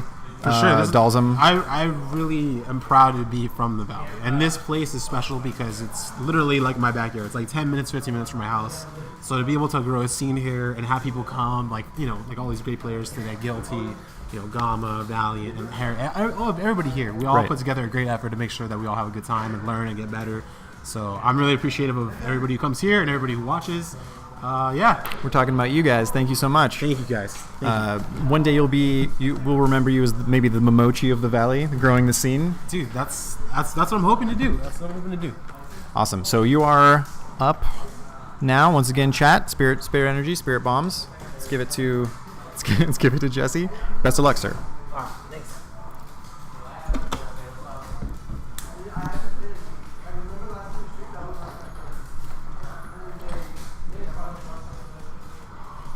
All right, so like we talked about earlier, it is winners finals here at Game Realms. 3 out of 5. It's going to be Dalsum versus Cammy, at least to start. I know we've talked about counter picks a little bit earlier tonight, but I imagine that it'll be that way for the most of the rounds. Gamma taking a strategical pause here. Is he freezing him out? He's like a kicker in the NFL. How many timeouts does he have? What's legal? Is that tournament legal? I don't know what's going on. Gamma, of course, like we talked about, coming off of 2 consecutive wins here at Game Realms, and I think that this is going to be, not to diminish other players that have played here, but I think this is going to be his toughest challenge yet. Jesse, I think, holding it down for the majority of the other tournaments, winning, I think most of them here, if not 50%, a little bit higher than that. So it's going to be our standard matchup, like I said, Dalsum versus Cammy. Aggression versus defense. This game, Street Fighter V, often touted as being aggression and offensive only, but I think that in this sort of a matchup where you have such a polarization of 2 characters, we're going to see both. And we're going to see how each person can adapt to their playstyle. So, gonna go right into it. Commander Jesse on player 1, and MJ Gamma on player 2. Gamma going with the blue and white Cammy. Cammy's last name, of course, being white, so I guess that's a bit of a theme. I prefer the default color of red and green, Christmas Cammy, just rolls off the tongue. And I think that that's something... Ooh, big cannon spike to start. Committing to that read. Good confirm off the jabs. Already into the corner. This is something that you can't really avoid facing in Cammy. She has the spiral arrow, which naturally pushes you into the corner after the combo. So it's really up to you to try to get out. Tricky stuff on that hooligan throw. Gets the stun off the jab. More pressure. Jesse fighting out of the corner. Reversal to switch sides. Good tech. Instant air EX cannon strike. Tough stuff. Hard to come back from. Bushin style with putting some stakes on the match. I don't think we're ready for that. Facial hair match. Loser shaves. Oh boy. That's we're talking high stakes over here.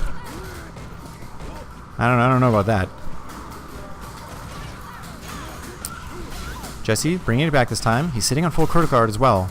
I wonder if he's going to wait for some sort of an anti-air or maybe just a confirm from a Yoder Flame. Gets it. Will he use it? No, he does not. Jesse, confident in this round, wants to save his resources for next round. V-trigger activation. Could this be the start of a comeback for Gamma? We'll see. EX scale, get him off me! Just use it anyway. Comes down to the big stand fierce, or jumping fierce rather, and finishes it off with the light. Only comes out of that round having to use 1 EX bar. If he had used... What? The buffer into critical art just because he wanted to do it. And maybe this is one of those things that Assad referred to earlier where Gamma just does things that are crazy and he just plays it off like it's nothing. Like, no, I do that all the time. Oh, you thought that was special? No, that's every day for me.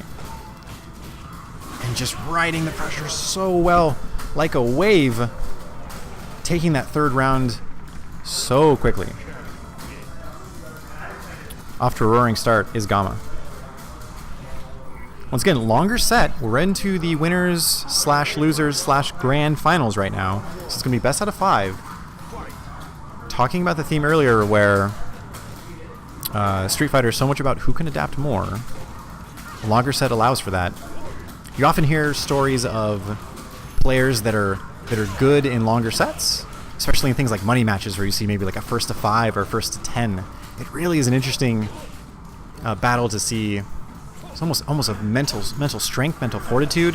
Who gets fatigued first, and sometimes even a battle of attrition based on the game. Gamma both times saving his second charge of that V-trigger, and we saw it there.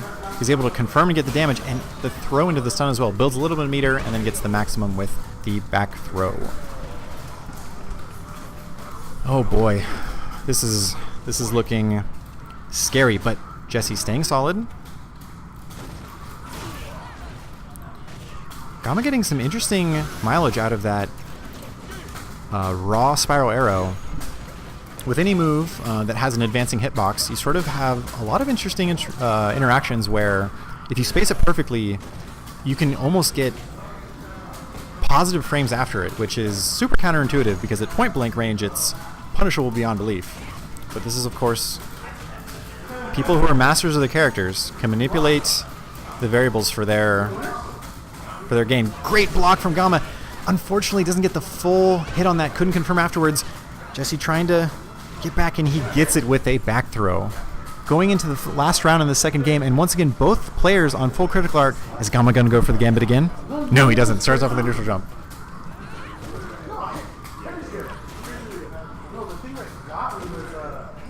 Gamma looking for a way in. I like how Gamma doesn't really try to play footsies. He's either in or he's out, which I think is an important thing to know, especially because so much of Dalzum's game plan is to sort of get all that damage while you're trying to get in, right? The attrition. And the shimmy takes it for Gamma. My goodness. And he takes game number 2. I'm good.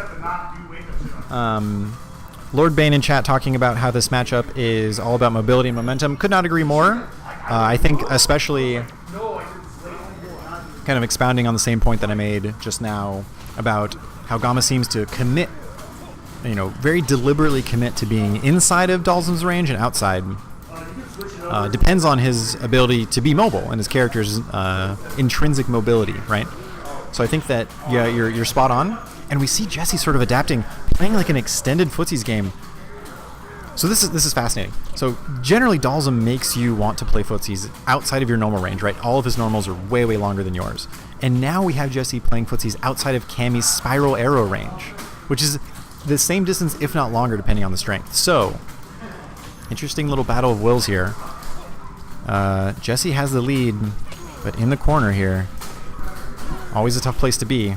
Jumping medium kick, not often seen from Cammy players, but good air-to-air challenge.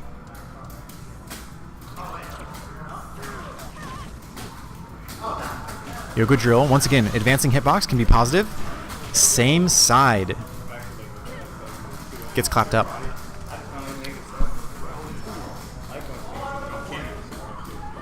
Big Time 83 talking about how this matchup was supposed to be about the beards. Unfortunately not. Well, I mean, I guess it depends on how you feel about beards, right? Perhaps people that want a more reserved look are happy about it right now. Perhaps those that aren't are different. Excellent reaction. Back fierce there. Stops the EX cannon strike in its tracks. And you can see Gamma more hesitant. Really wants to get in now. Misses the punish on the teleport. Jesse with some straight anime stuff right there. Teleporting out of the way. You thought I was here. Never mind. Asterisk teleports behind you. It's nothing personal, kid. Sorry, personnel, kid. Fresh memes. I mean, that's not fresh at all. That's at least a decade old. Anyways, Jesse taking the first game in this set. Gamma up 2-1.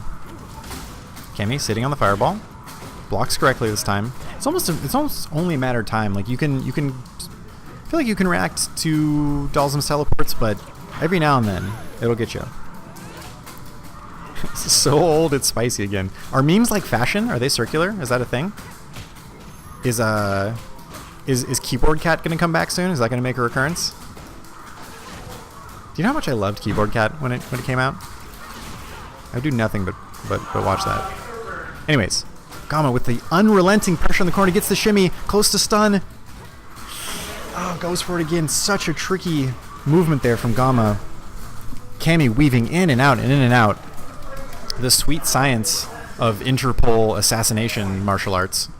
That is her backstory, right? Not Interpol. That's Chun-Li. I can't remember what Cammy is. Special Forces, green berets, but her beret is blue. Wouldn't they kick her out for that? Anyways, I'm not too familiar on the dress code of the Special Forces, but interesting interactions between these two players right now. Had a weird sort of aerial mid-range fight there. Same situation again. I wonder if Jesse's wanting to go to the air to maybe have better control over the neutral. Slide under, brilliant.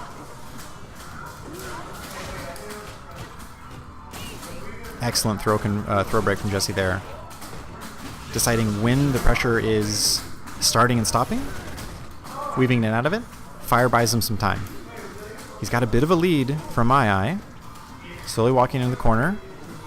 Is it a trap though? Is Gamma trying to lure him into his web? Double dash from Gamma. Tries for the V trigger or V skill. I don't think we've seen that yet. Hooligan to get in.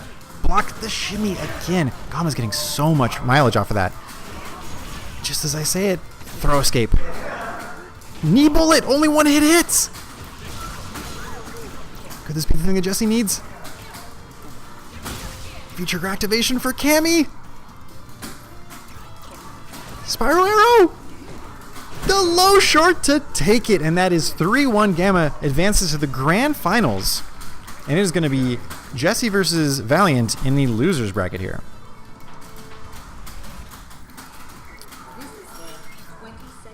Lord Bane commenting on the corner pressure. I agree. That was ridiculous. I'm not even playing, and I felt like suffocated. I felt like I was being overwhelmed. It's ridiculous.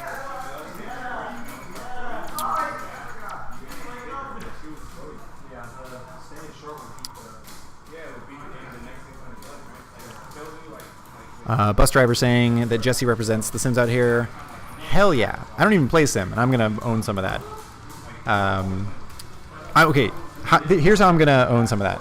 In Street Fighter 4, I played Chun-Li, and Jesse started off playing Chun-Li. So, that's like vicariously and also second person and also by proximity. I don't know how many degrees of separation there is there, because he played Chun-Li, then Dalsum, then Sakura, and now he's playing Dalsum, so that's 4. So I have 4 degrees of separation between character loyalty representation there. I'm gonna take that. That's fine. Lord Bane and Biggie Time. Thank you guys. I appreciate that. I'm trying my best out here. What can I say? Bus driver saying that he is a total sim main. I feel like I've seen you on Twitter or something. I should know who you are. I apologize. Yeah, apparently the sim mains are all in Twitch chat taking notes. Biggie Time is Geef main. Maybe trying to take notes on the opposite side of it, right? How can I get in on this Yogi? You'd think a wrestler could easily defeat a Yogi, and then till you see that Yogi spit fire. Commander Jesse versus Valiant coming up. Losers finals, once again, best 3 out of 5. And we are going into the match. Oops, sorry, I should add Valiant's sponsor as well. Apologies. Supremic telling me I should get into ASMR.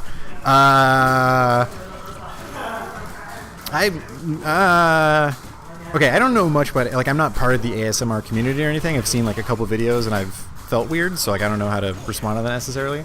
But it's like, isn't it people like whispering and like you pretend you're at a barber and they like crackle stuff behind you?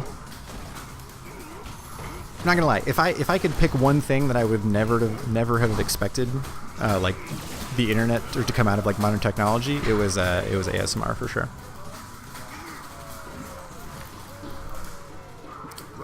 Do you know what ASMR is? ASMR is the modern equivalent of that trick that kids would play on you as a kid, where they like stand behind you and they crack an egg over your head, you know, with like their hands, and it's like, oh, it feels like an actual egg coming down my head. That's what that is. It's the modern equivalent of like ASMR, audio something. So I got one letter right. Chat, help me out. What does ASMR stand for? Supremic telling me that I make sounds that help people relax and sleep. Audio sensory meridian response, which I believe refers to the meridian nerve. Am I correct on that? Could be spouting complete nonsense, as is my tradition. Bus driver, interesting point you bring up about character alternatives. We were talking about it earlier as Jesse takes game number 1 in this best of 5 set. In that characters that have a more polarized playstyle in one direction or the other, so whether it be maybe like a Geef or a Dalsum or a Mika or maybe a Fong, I feel like are more likely, more susceptible to having that pocket character because of how dichotomous the matchups can be across the board, right? Versus maybe an more all-around character like, say, Cammy, or in traditional games, the Shoto characters, not in Street Fighter 5, of course, because Ryu is tritash. But they're definitely more susceptible to that. Are we going to see Jesse switch to that if he has trouble? I don't know. He's mentioned previously on the mic tonight that he just loves Dalsum and loves playing him, so hopefully the character loyalty can win out as he tries to win out against that EX Psycho Crusher, or EX Devil's Reverse. But as we know, that move is insanely priority driven and hard to counter.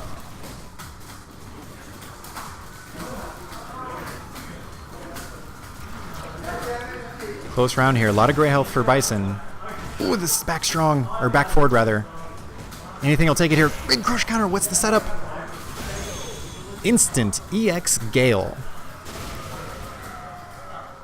Tricky stuff from Jesse here. You thought I was on the ground? No, I'm above you, and I'm blowing fire on your head. Big crush counter. Tries to go for the throw. It's just out of range. Jab, jab, Psycho Blast. Thrust kick. God, that move looks so wacky. This time, the back strong contests it. Good stuff from Jesse. Not not being afraid to try to go for the same anti-air that he must know works. This insane pressure in the corner. EX head stomp to get out of it. Goes through the fireball. Stand jab, so good. Knocking by stand there. A place that he definitely likes to be. So many characters have to almost give up air superiority to Bison. Good punish on the Psycho Fountain. Definitely not safe. Throws out of the V-reversal as well. Everything going right for Jesse right now. Realizes that the head stomp was used just to get out of the corner. Doesn't have to try to contest it or anything. Standing so strong against these frame traps. Teleports on the other side. Once again, anime. Anime again. Oh my goodness. Jesse with the straight anime swag right now. I've seen that. Actually, I saw that recently. That meme. The meme, we're talking about a certain meme right now? The personnel. I'm gonna. Oh, the one? nothing personnel. Yeah, kid? nothing personnel. Oh, it's so good. And then one behind that was the. I'm sorry, Master, just this once. Oh yeah, with the guy who he's the like two crouching with the two swords, swords. Oh, dude, memes are so great. Yeah, I don't know. You were talking about the fact that they might come in and out of fashion. Maybe. And I think I think it's gonna hit a nostalgia factor at some point where it's gonna come back around and people are gonna enjoy it, and then the next generation's gonna kind of discover and it's gonna be fresh for them. Right. And so, okay, here's the thing. Like, we already have sites like knowyourmeme.com, right, that catalog all these things. Is there one day going to be a job title of meme historian? Memologist. A memologist? It's really interesting because I think we're getting to this point where stuff like even gaming historians can be taken are being taken more seriously because of the effect on the actual culture in general. I mean, like, interesting think point about Street Fighter. It's like this game is historic in such a way that it's like it has ingrained itself in video game culture and arcade culture so much so that it's hard to even come across video games without knowing this in general. Absolutely. Chat talking about characters like Sim. Yes, Necro is from Third Strike, and like they said, he's Dolls Without Fire, but with electricity instead. Definitely an interesting character, super cool.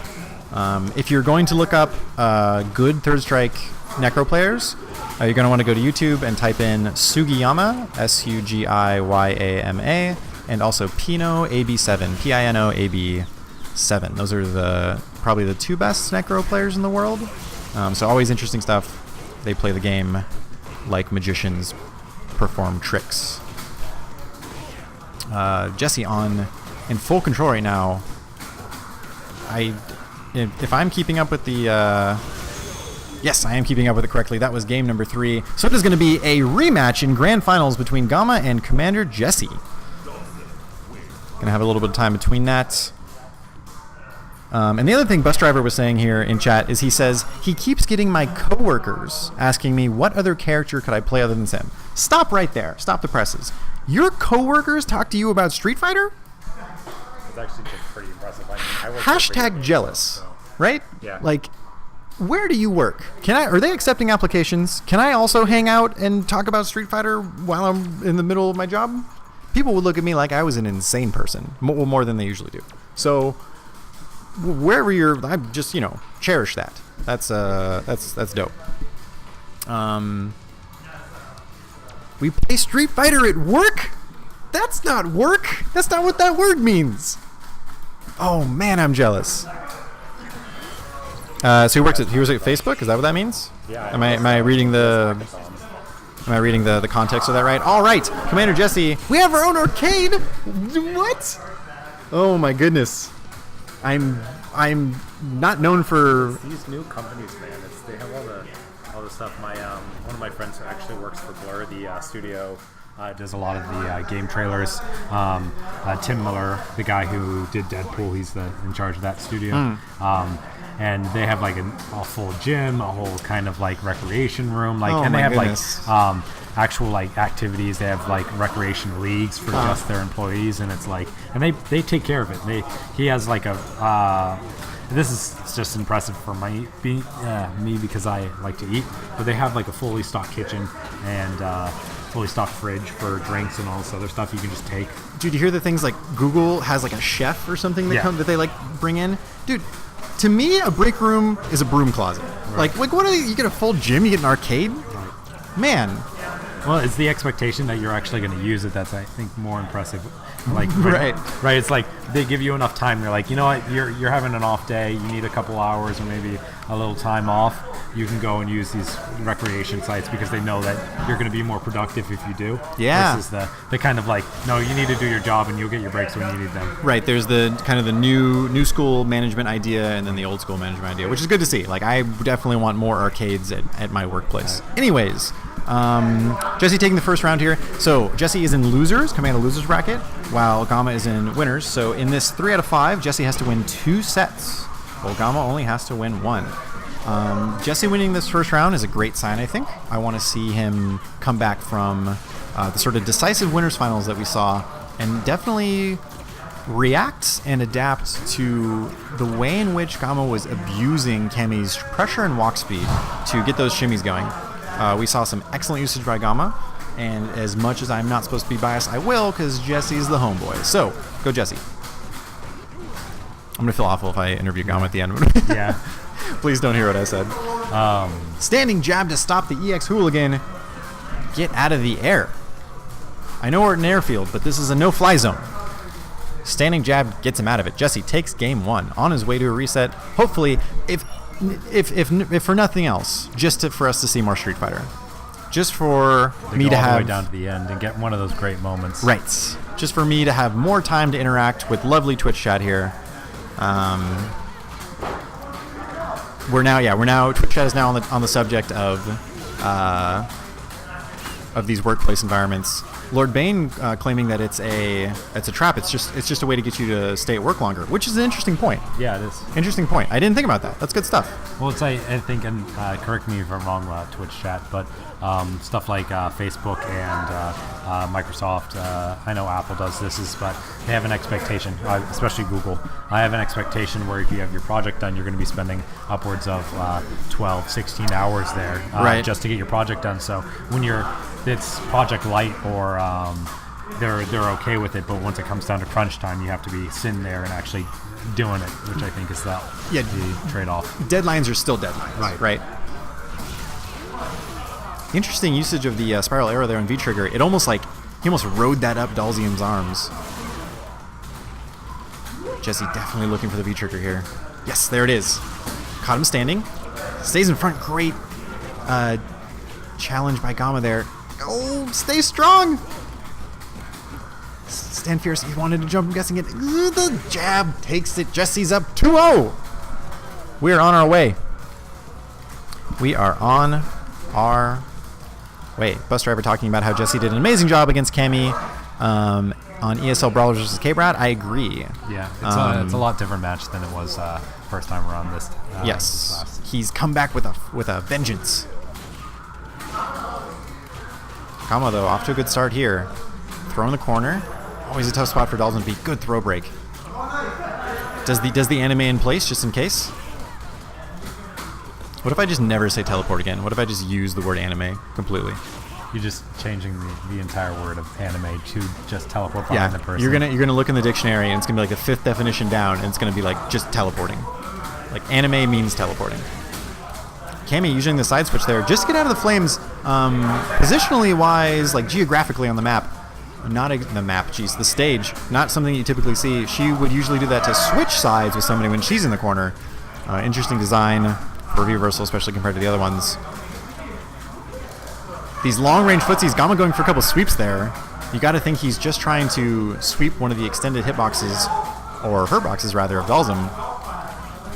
Man, some full-screen shenanigans happening right now. Gamma finally gets in with a throw. Jesse staying solid. Stand jab, get him off of me. Gamma with his life lead. I wonder if he's going to decide to play patient. Right there, didn't work out for him. Jesse gets the stand fierce into fierce, almost dead. Anything will do it. Gamma on a pixel of health, and once again, crouch jab takes it. He's given the sideways karate chop to her knee. That's what always gets everyone. Do that. Yeah, story of my life. Yeah. Am I right? Yeah. The big floaty jump gets it. Once again, that stun combo gives you some time to think about what you've done.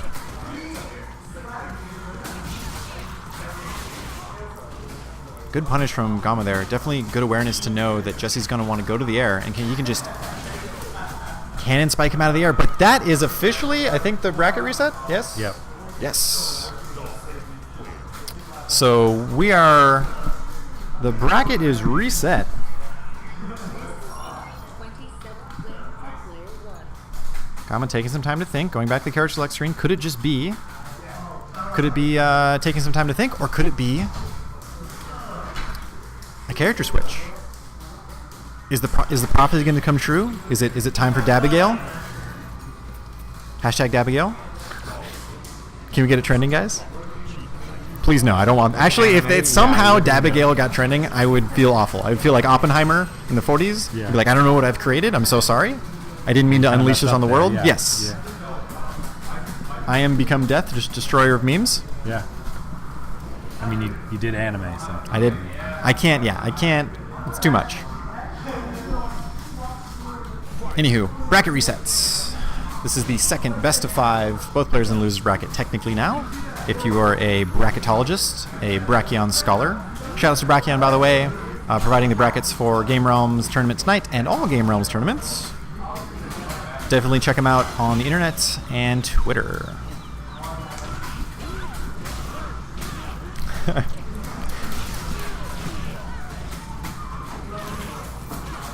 Could this be a comeback from, once again, the shimmy? God, he gets so much mileage out of that good throw break.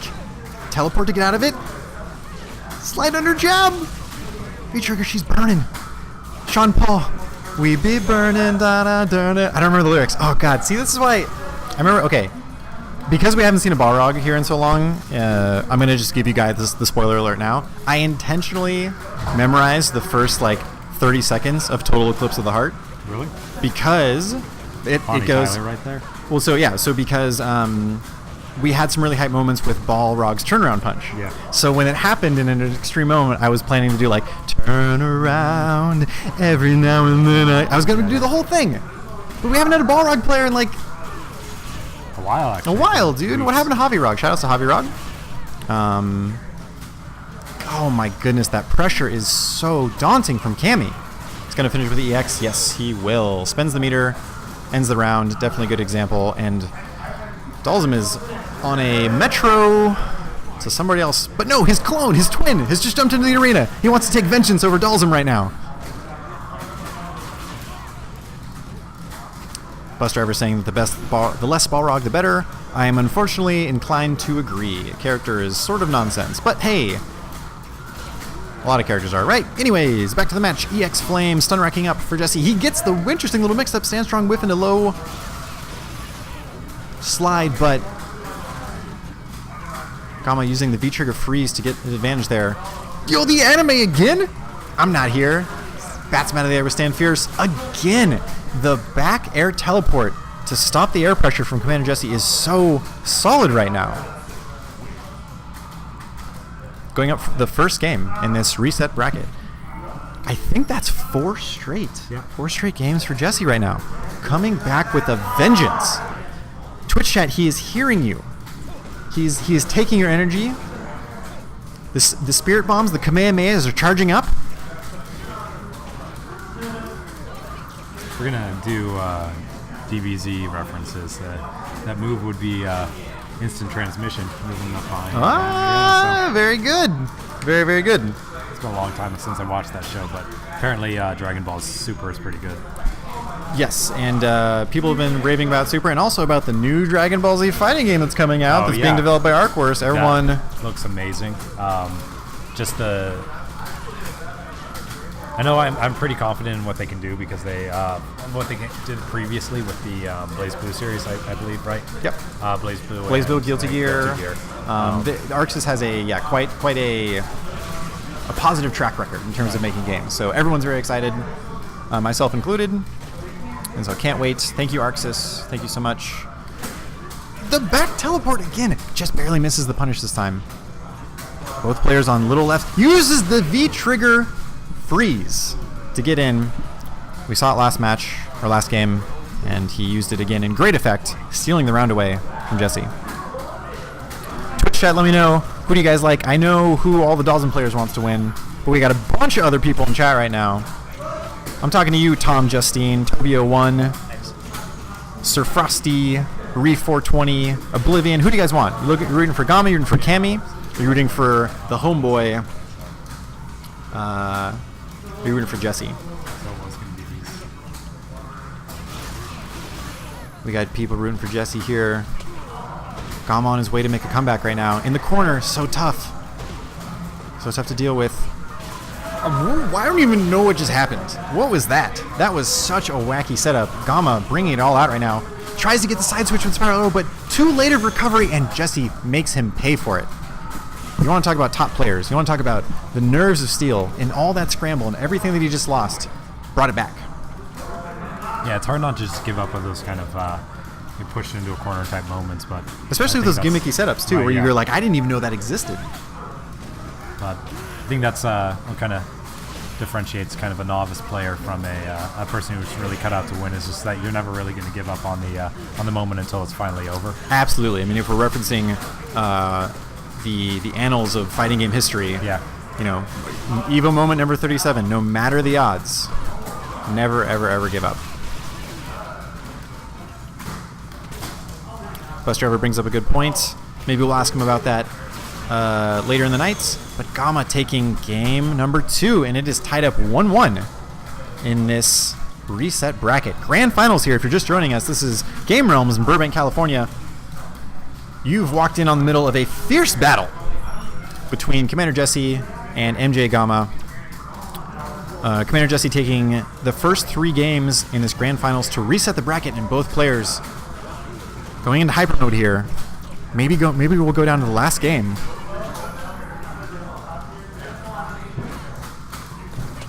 Sometimes you got to take those throws. Man, Jesse's animes are so good right now. Switching sides. Tricky stuff. Once again, I feel like he wants to take those. Sliding under, definitely looking for V-trigger here. It's any moment. Maybe back shimmy. There it is. Gets the counter hit. Confirming a V-trigger. Takes the round. Lord Bane brings up a very good point about sponsorship. I agree.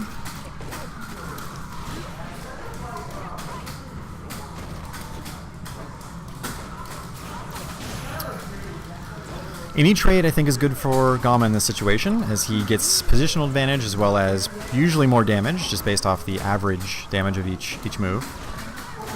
A little too close on that Spiral Arrow.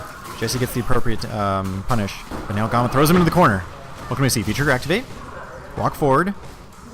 What incredible defense by Jesse right there. What a series. All these decisions working out for Jesse right now. Putting on a clinic of defense. Backdashes the throw. Everything working out. Gama with the interesting double EX Spiral Arrow there. And Jesse ends it with the jump back strong. Get out of there. This is my air. Up 2-1 in this bracket reset. Jesse's 2-1.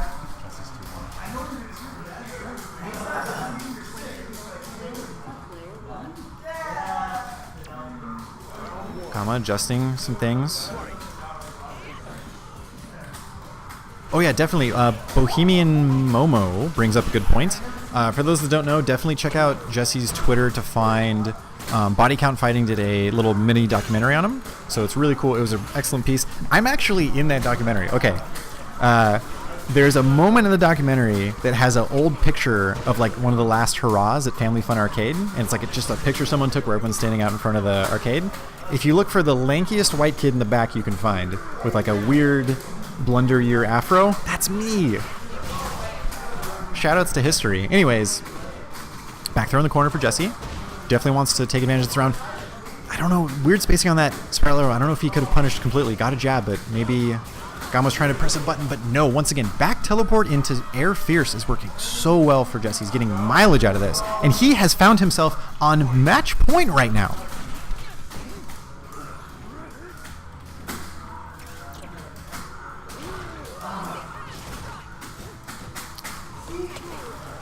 the corner. Jumps back, and actually, as you notice, sometimes when you jump back or backdash, you get air reset. So even though the person gets the damage from the hit, they don't get the full combo afterwards. Air Gale. Good block. V-trigger to start it out. Okay. What can Jesse do here? Wow, gets the trade. Was so close to getting a big crush on her, and this should be it for Gamma. Going for the full damage. No, pixel of health. Can Jesse do anything about it? Forward throw. Oh my goodness, Gamma not going down without a fight. Wants to steal this game number 4 and send it to the final game in this reset bracket.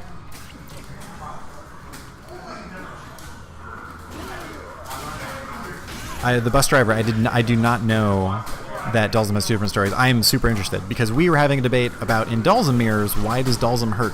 Why does Dulzum's fire hurt one of them but not the other? Like I feel like that like doesn't make sense lore-wise. Anyways, gonna go back to the match. This is intense. Match points for Jesse right now. He already has a bit of a lead. Can he hold on? 70 seconds on the clock, all the time in the world. We haven't seen anything close to a timeout at all this tournament so far. Slide under. Jesse working on full critical art as well. Can we see a confirm? No. Another V reversal from... Oh! I almost had the shimmy on the backdash. Pressure from here, and he will confirm the critical art. It won't kill, but it'll give him a massive lead. Nearly insurmountable. Can Gamma make the comeback? He still doesn't have feature because he was using so many V reversals there. That should be almost it. Jesse needs one more. Anything. Magic Pixel burning in fire. Feature activate. Playing full screen, Jesse. Can he hang on? On match point, and he gets it out of the air. Not even a chance to start the cannon strike. Jesse ruining the dynasty.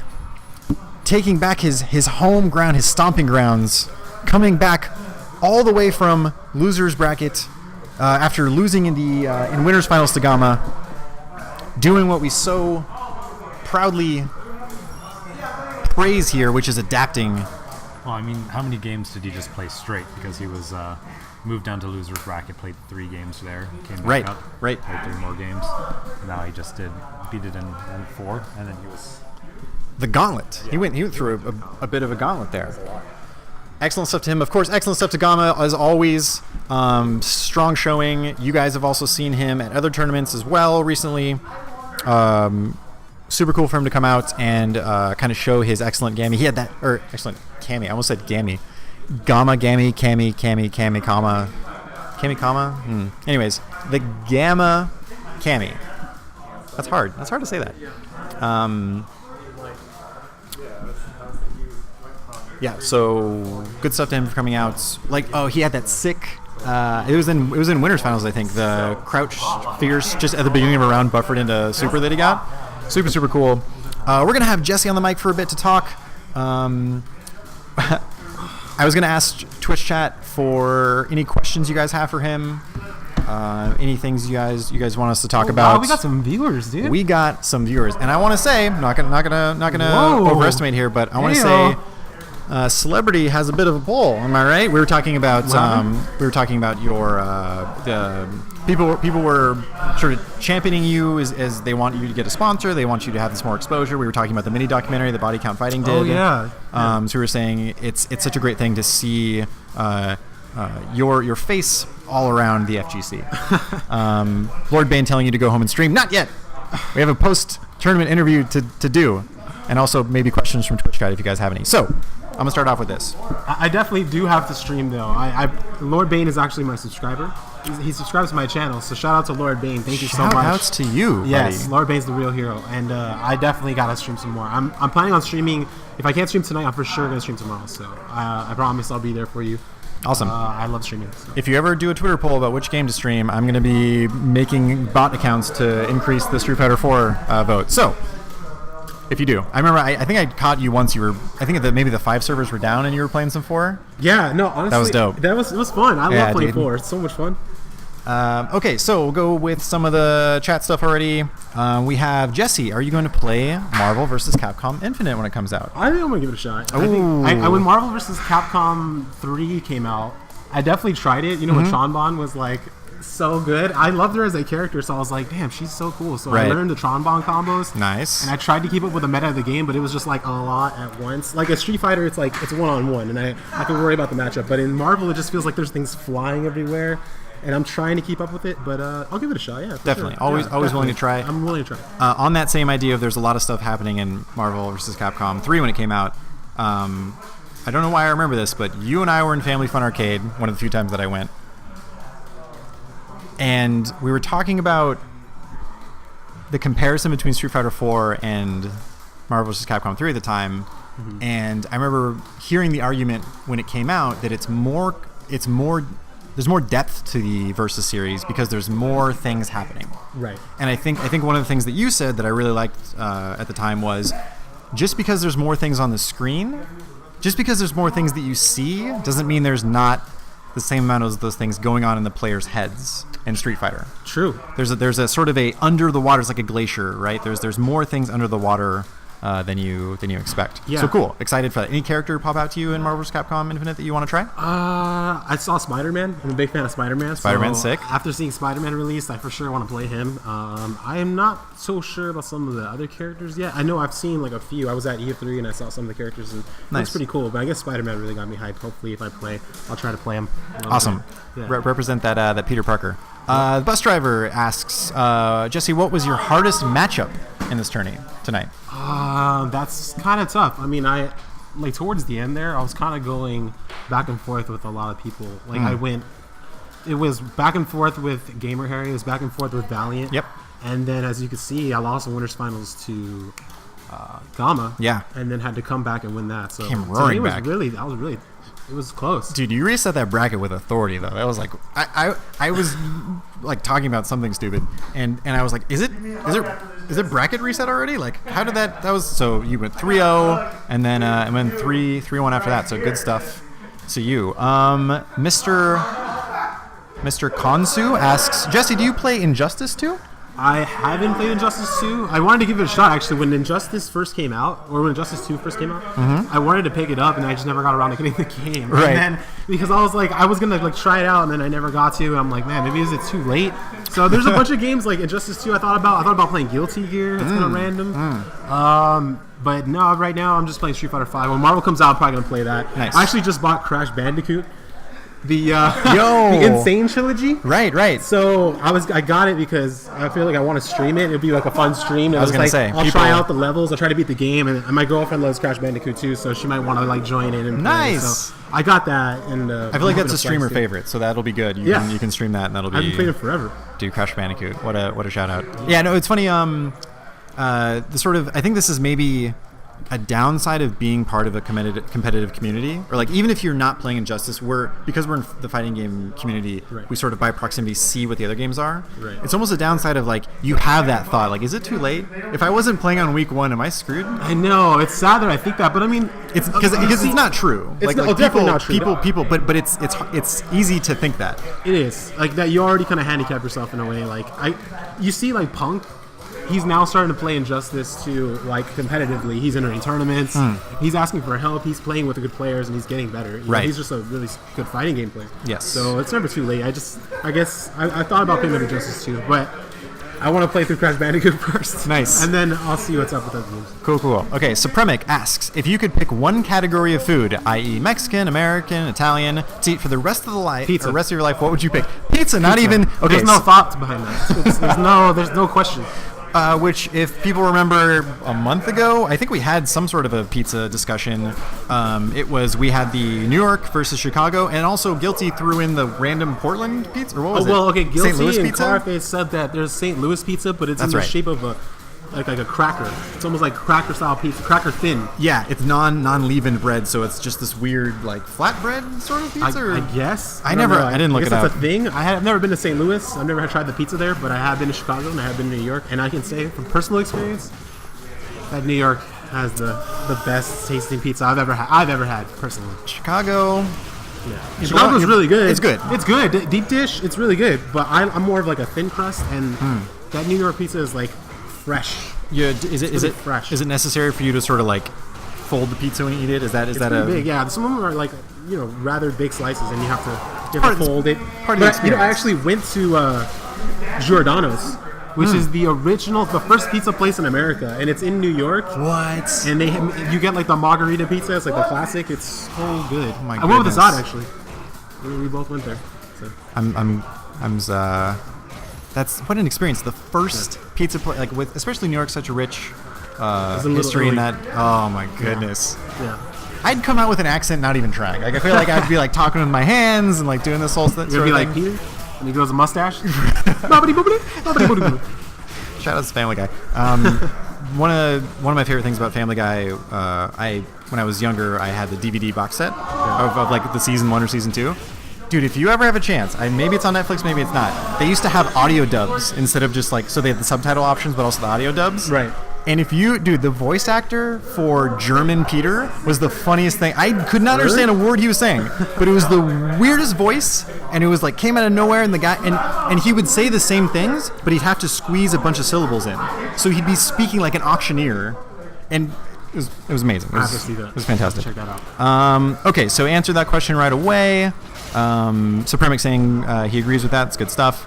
The bus driver. Have you learned anything this tourney with some of the bad matchups against Sim, like Laura, Balrogs, etc.? Do you think Cammy's a bad matchup for Dalton? We'll start off with that because that's the one person you even lost any games to today. I think I've always thought that Cammy gave Delsum a hard time. It's a matchup that I'm trying to get better at. Like I have my moments like today. I did really well against Gama. I lost in the winners finals and then I pulled it back in grand. But when I was in Chicago and I played against Verloren and Kazunoko, I got destroyed. You know, I got rocked, and I was like, wow, these guys really. They either like they're really great players, obviously, but it's just I feel like I could not keep them away. You know, they just had an answer for everything. So, it's tough because of her normals in the corner. Yeah. It's really tough. I feel like I have to take that pressure or guess, and it puts Dalsum in a bad position. You know, once someone gets in on Dalsum, it's usually, you know, it could be lights out. But Cammy's pressure is really good. So I think I want to say it's 5-5, to be honest. I want to say the matchup is 5-5, but it could be slightly in Cammy's favor. But you know who makes the matchup look like it's definitely in Dalsum's favor? Who's that? Filipino Champ. I feel like Champ he's so good at the Cammy matchup. It's crazy. Who's he? Is he playing Myers, or who's he playing that had? Well, Myers just recently moved up to NorCal, right? It wasn't like he hasn't been playing him the whole time. He has what's his name? It'll come to me. Essentially some NorCal. He was a Cammy Marvel practice. player. He played Street Fighter 4. I feel It'll bad too. come to me. Gosh. Well, they do have a Cammy player. He runs matches with consistently. Okay. Crizzle. There you go. God, Crizzle. I don't know Oh, why yeah, I couldn't think of Crizzle. his name. Right, Crizzle, okay. yes. He plays with Crizzle all the time, so he has that matchup knowledge. Gotcha. Okay. Thank you, Twitch chat. Yeah, shout out to One of the things that specifically about that Cammy matchup that I felt was a big difference between winners finals and grand finals for you was your reaction to how his shimmy game was. So I felt like so many times he would be able to stand fierce, punish that throw attempt. Yeah. But clearly it's something you probably noticed. Was that a conscious effort that you made in losers or in grand finals to change how you did that? I definitely had to change how I was approaching. I definitely had to change my defensive approach in the corner because I knew that it would be a matter of time before he got me there, and I couldn't afford to get blown up. So I had to switch it up between like a regular backdash every now and then to like and so you get air reset sometimes, which is like you'll take it, right? Like right. He's really good at off the air reset to getting another meaty. Like a lot of people kind of struggle with that. Right. Like you know when people are doing a backdash and they jab and they get the air reset, a lot of people struggle with getting another meaty, like a falling meaty. But he's really good at getting the second meaty. So I had to be careful with hitting buttons. Something that I think I noticed as well was you seem to get a lot of mileage out of just almost being in that sort of footsie range, maybe that like Dalsum footsie range or outside of spiral arrow range, and you would instant air teleport backwards and then punish his attempt in, whether it be a cannon strike or a spiral arrow or any sort of normal before, or like maybe even, I don't think he used V skill that much, but is that something that you think is like it has its pros and cons, right? It's you're able essentially to whiff punish any sort of advancing move that she has. Right. But if you don't, then you're putting yourself in the corner faster. Like, what do you think about that? That's true. Like I wasn't trying to do that so much when I was closer to the corner. Like I tried to get it so that I can either get out of the corner or if I was mid-screen. So Right. that I can still find a way to get to the other side if I had to. So a lot of those back teleports were like in the middle of the stage. Yeah. And then that way I still had space to work with and I can still anti-air or punish them on the way in because camis are always looking to find their way in, whether it's like a spiral arrow. Because I saw he was doing random spiral arrows raw just trying to get in. spirals, And, that's right. I mean, at worst, my punish would be like a standing jab, standing short, EX flame. EX So flame. he was like willing to take that risk for the knockdown. So I had to be able to punish that. And then if he tried to die kick in, I could just use the fierce. Yeah, it was fascinating to see. I was saying generally Dalsums force you to play a footsie's range that's outside of yours, but then it was almost like you were sitting outside of his spiral arrow range or his cannon strike range, which was like, man, fascinating, back and forth. What else do we have here? Mr. Konsu asks, if you had one Street Fighter character to be added to Street Fighter V, who would it be? I have my guess. I think everyone has an idea, but continue. It would be Sakura. For sure. Right. It'd be Sakura for Right. sure.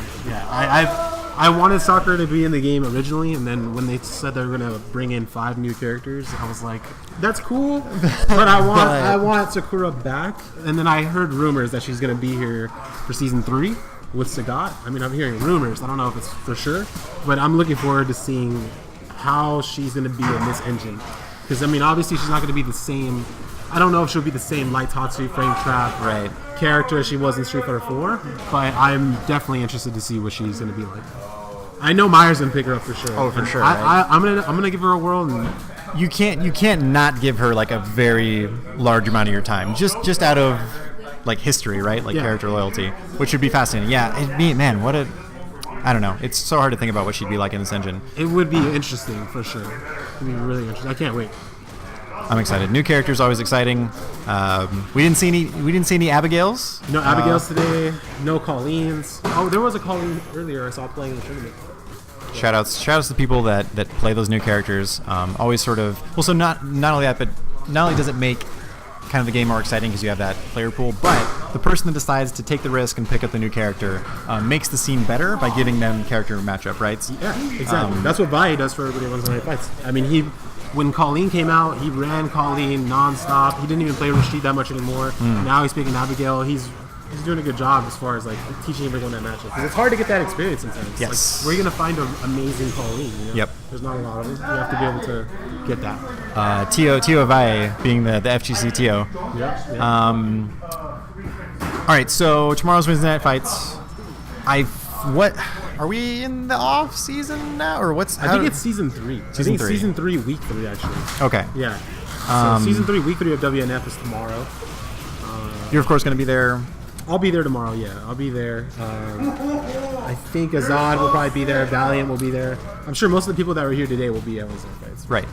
And that's kind of an interesting point. Know that if you're in the business of traveling to tournaments, Game Realms is not that far away.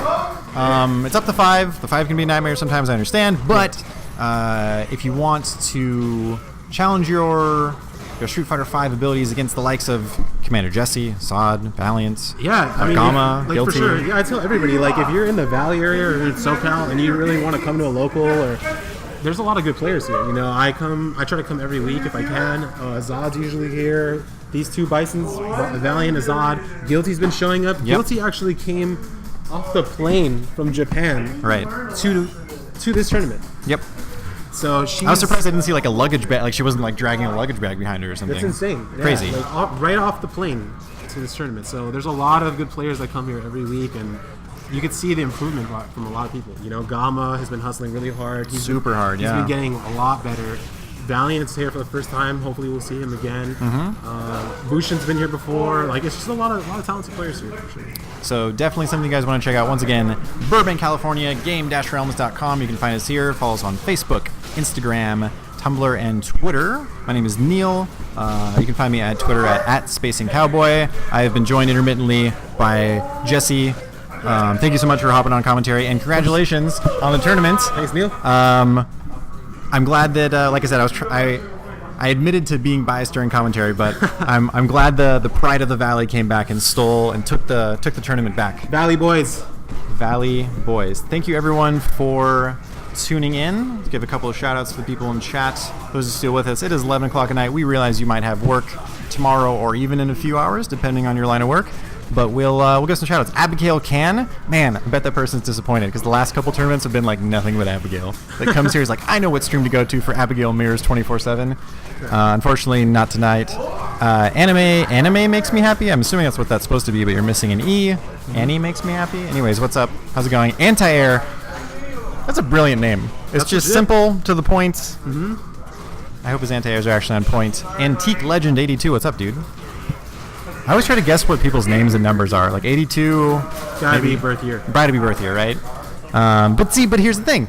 This person's Adiro Cam 2017 is an Infinite watching our I think that's against the terms of service. Adiro Cam, how old are you? Where are your parents? What time is it? Shouldn't you be? Don't you sleep 18 hours a day?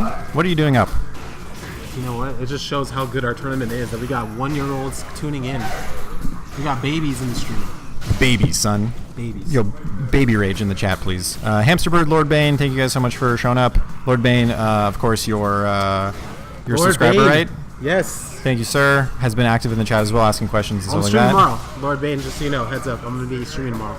Oh yeah, of course. Where can they find you on Twitter, Twitch, things like that? You can find my stream at twitch.tv/CMDRJESSE. And then my Twitter is the same thing with just an underscore in between. So it's CMDR_JESSE. And then if you guys like this tournament today, follow Game Realms. Follow this channel. Next week we'll be live again. Yes. And then also on Fridays they have Skullgirls and Vampire Savior tournaments, I believe. Yeah, Skullgirls, Vampire Savior on Fridays. Check that out. And then I think in the works is also maybe some Tekken stuff. Ooh. So Tekken heads, SoCal Tekken heads, stay tuned. Tekken boys. And of course, I'm sure we've talked about it, but I'm sure when MVCI comes out and the Dragon Ball Z game, there will be stuff like that. So once again, guys, thank you so much for joining in, watching, staying with us the whole time. We hope you enjoyed the Street Fighter action. Thank you guys again. Peace. Stay cool. Here's the awkward part where I find the stop streaming button.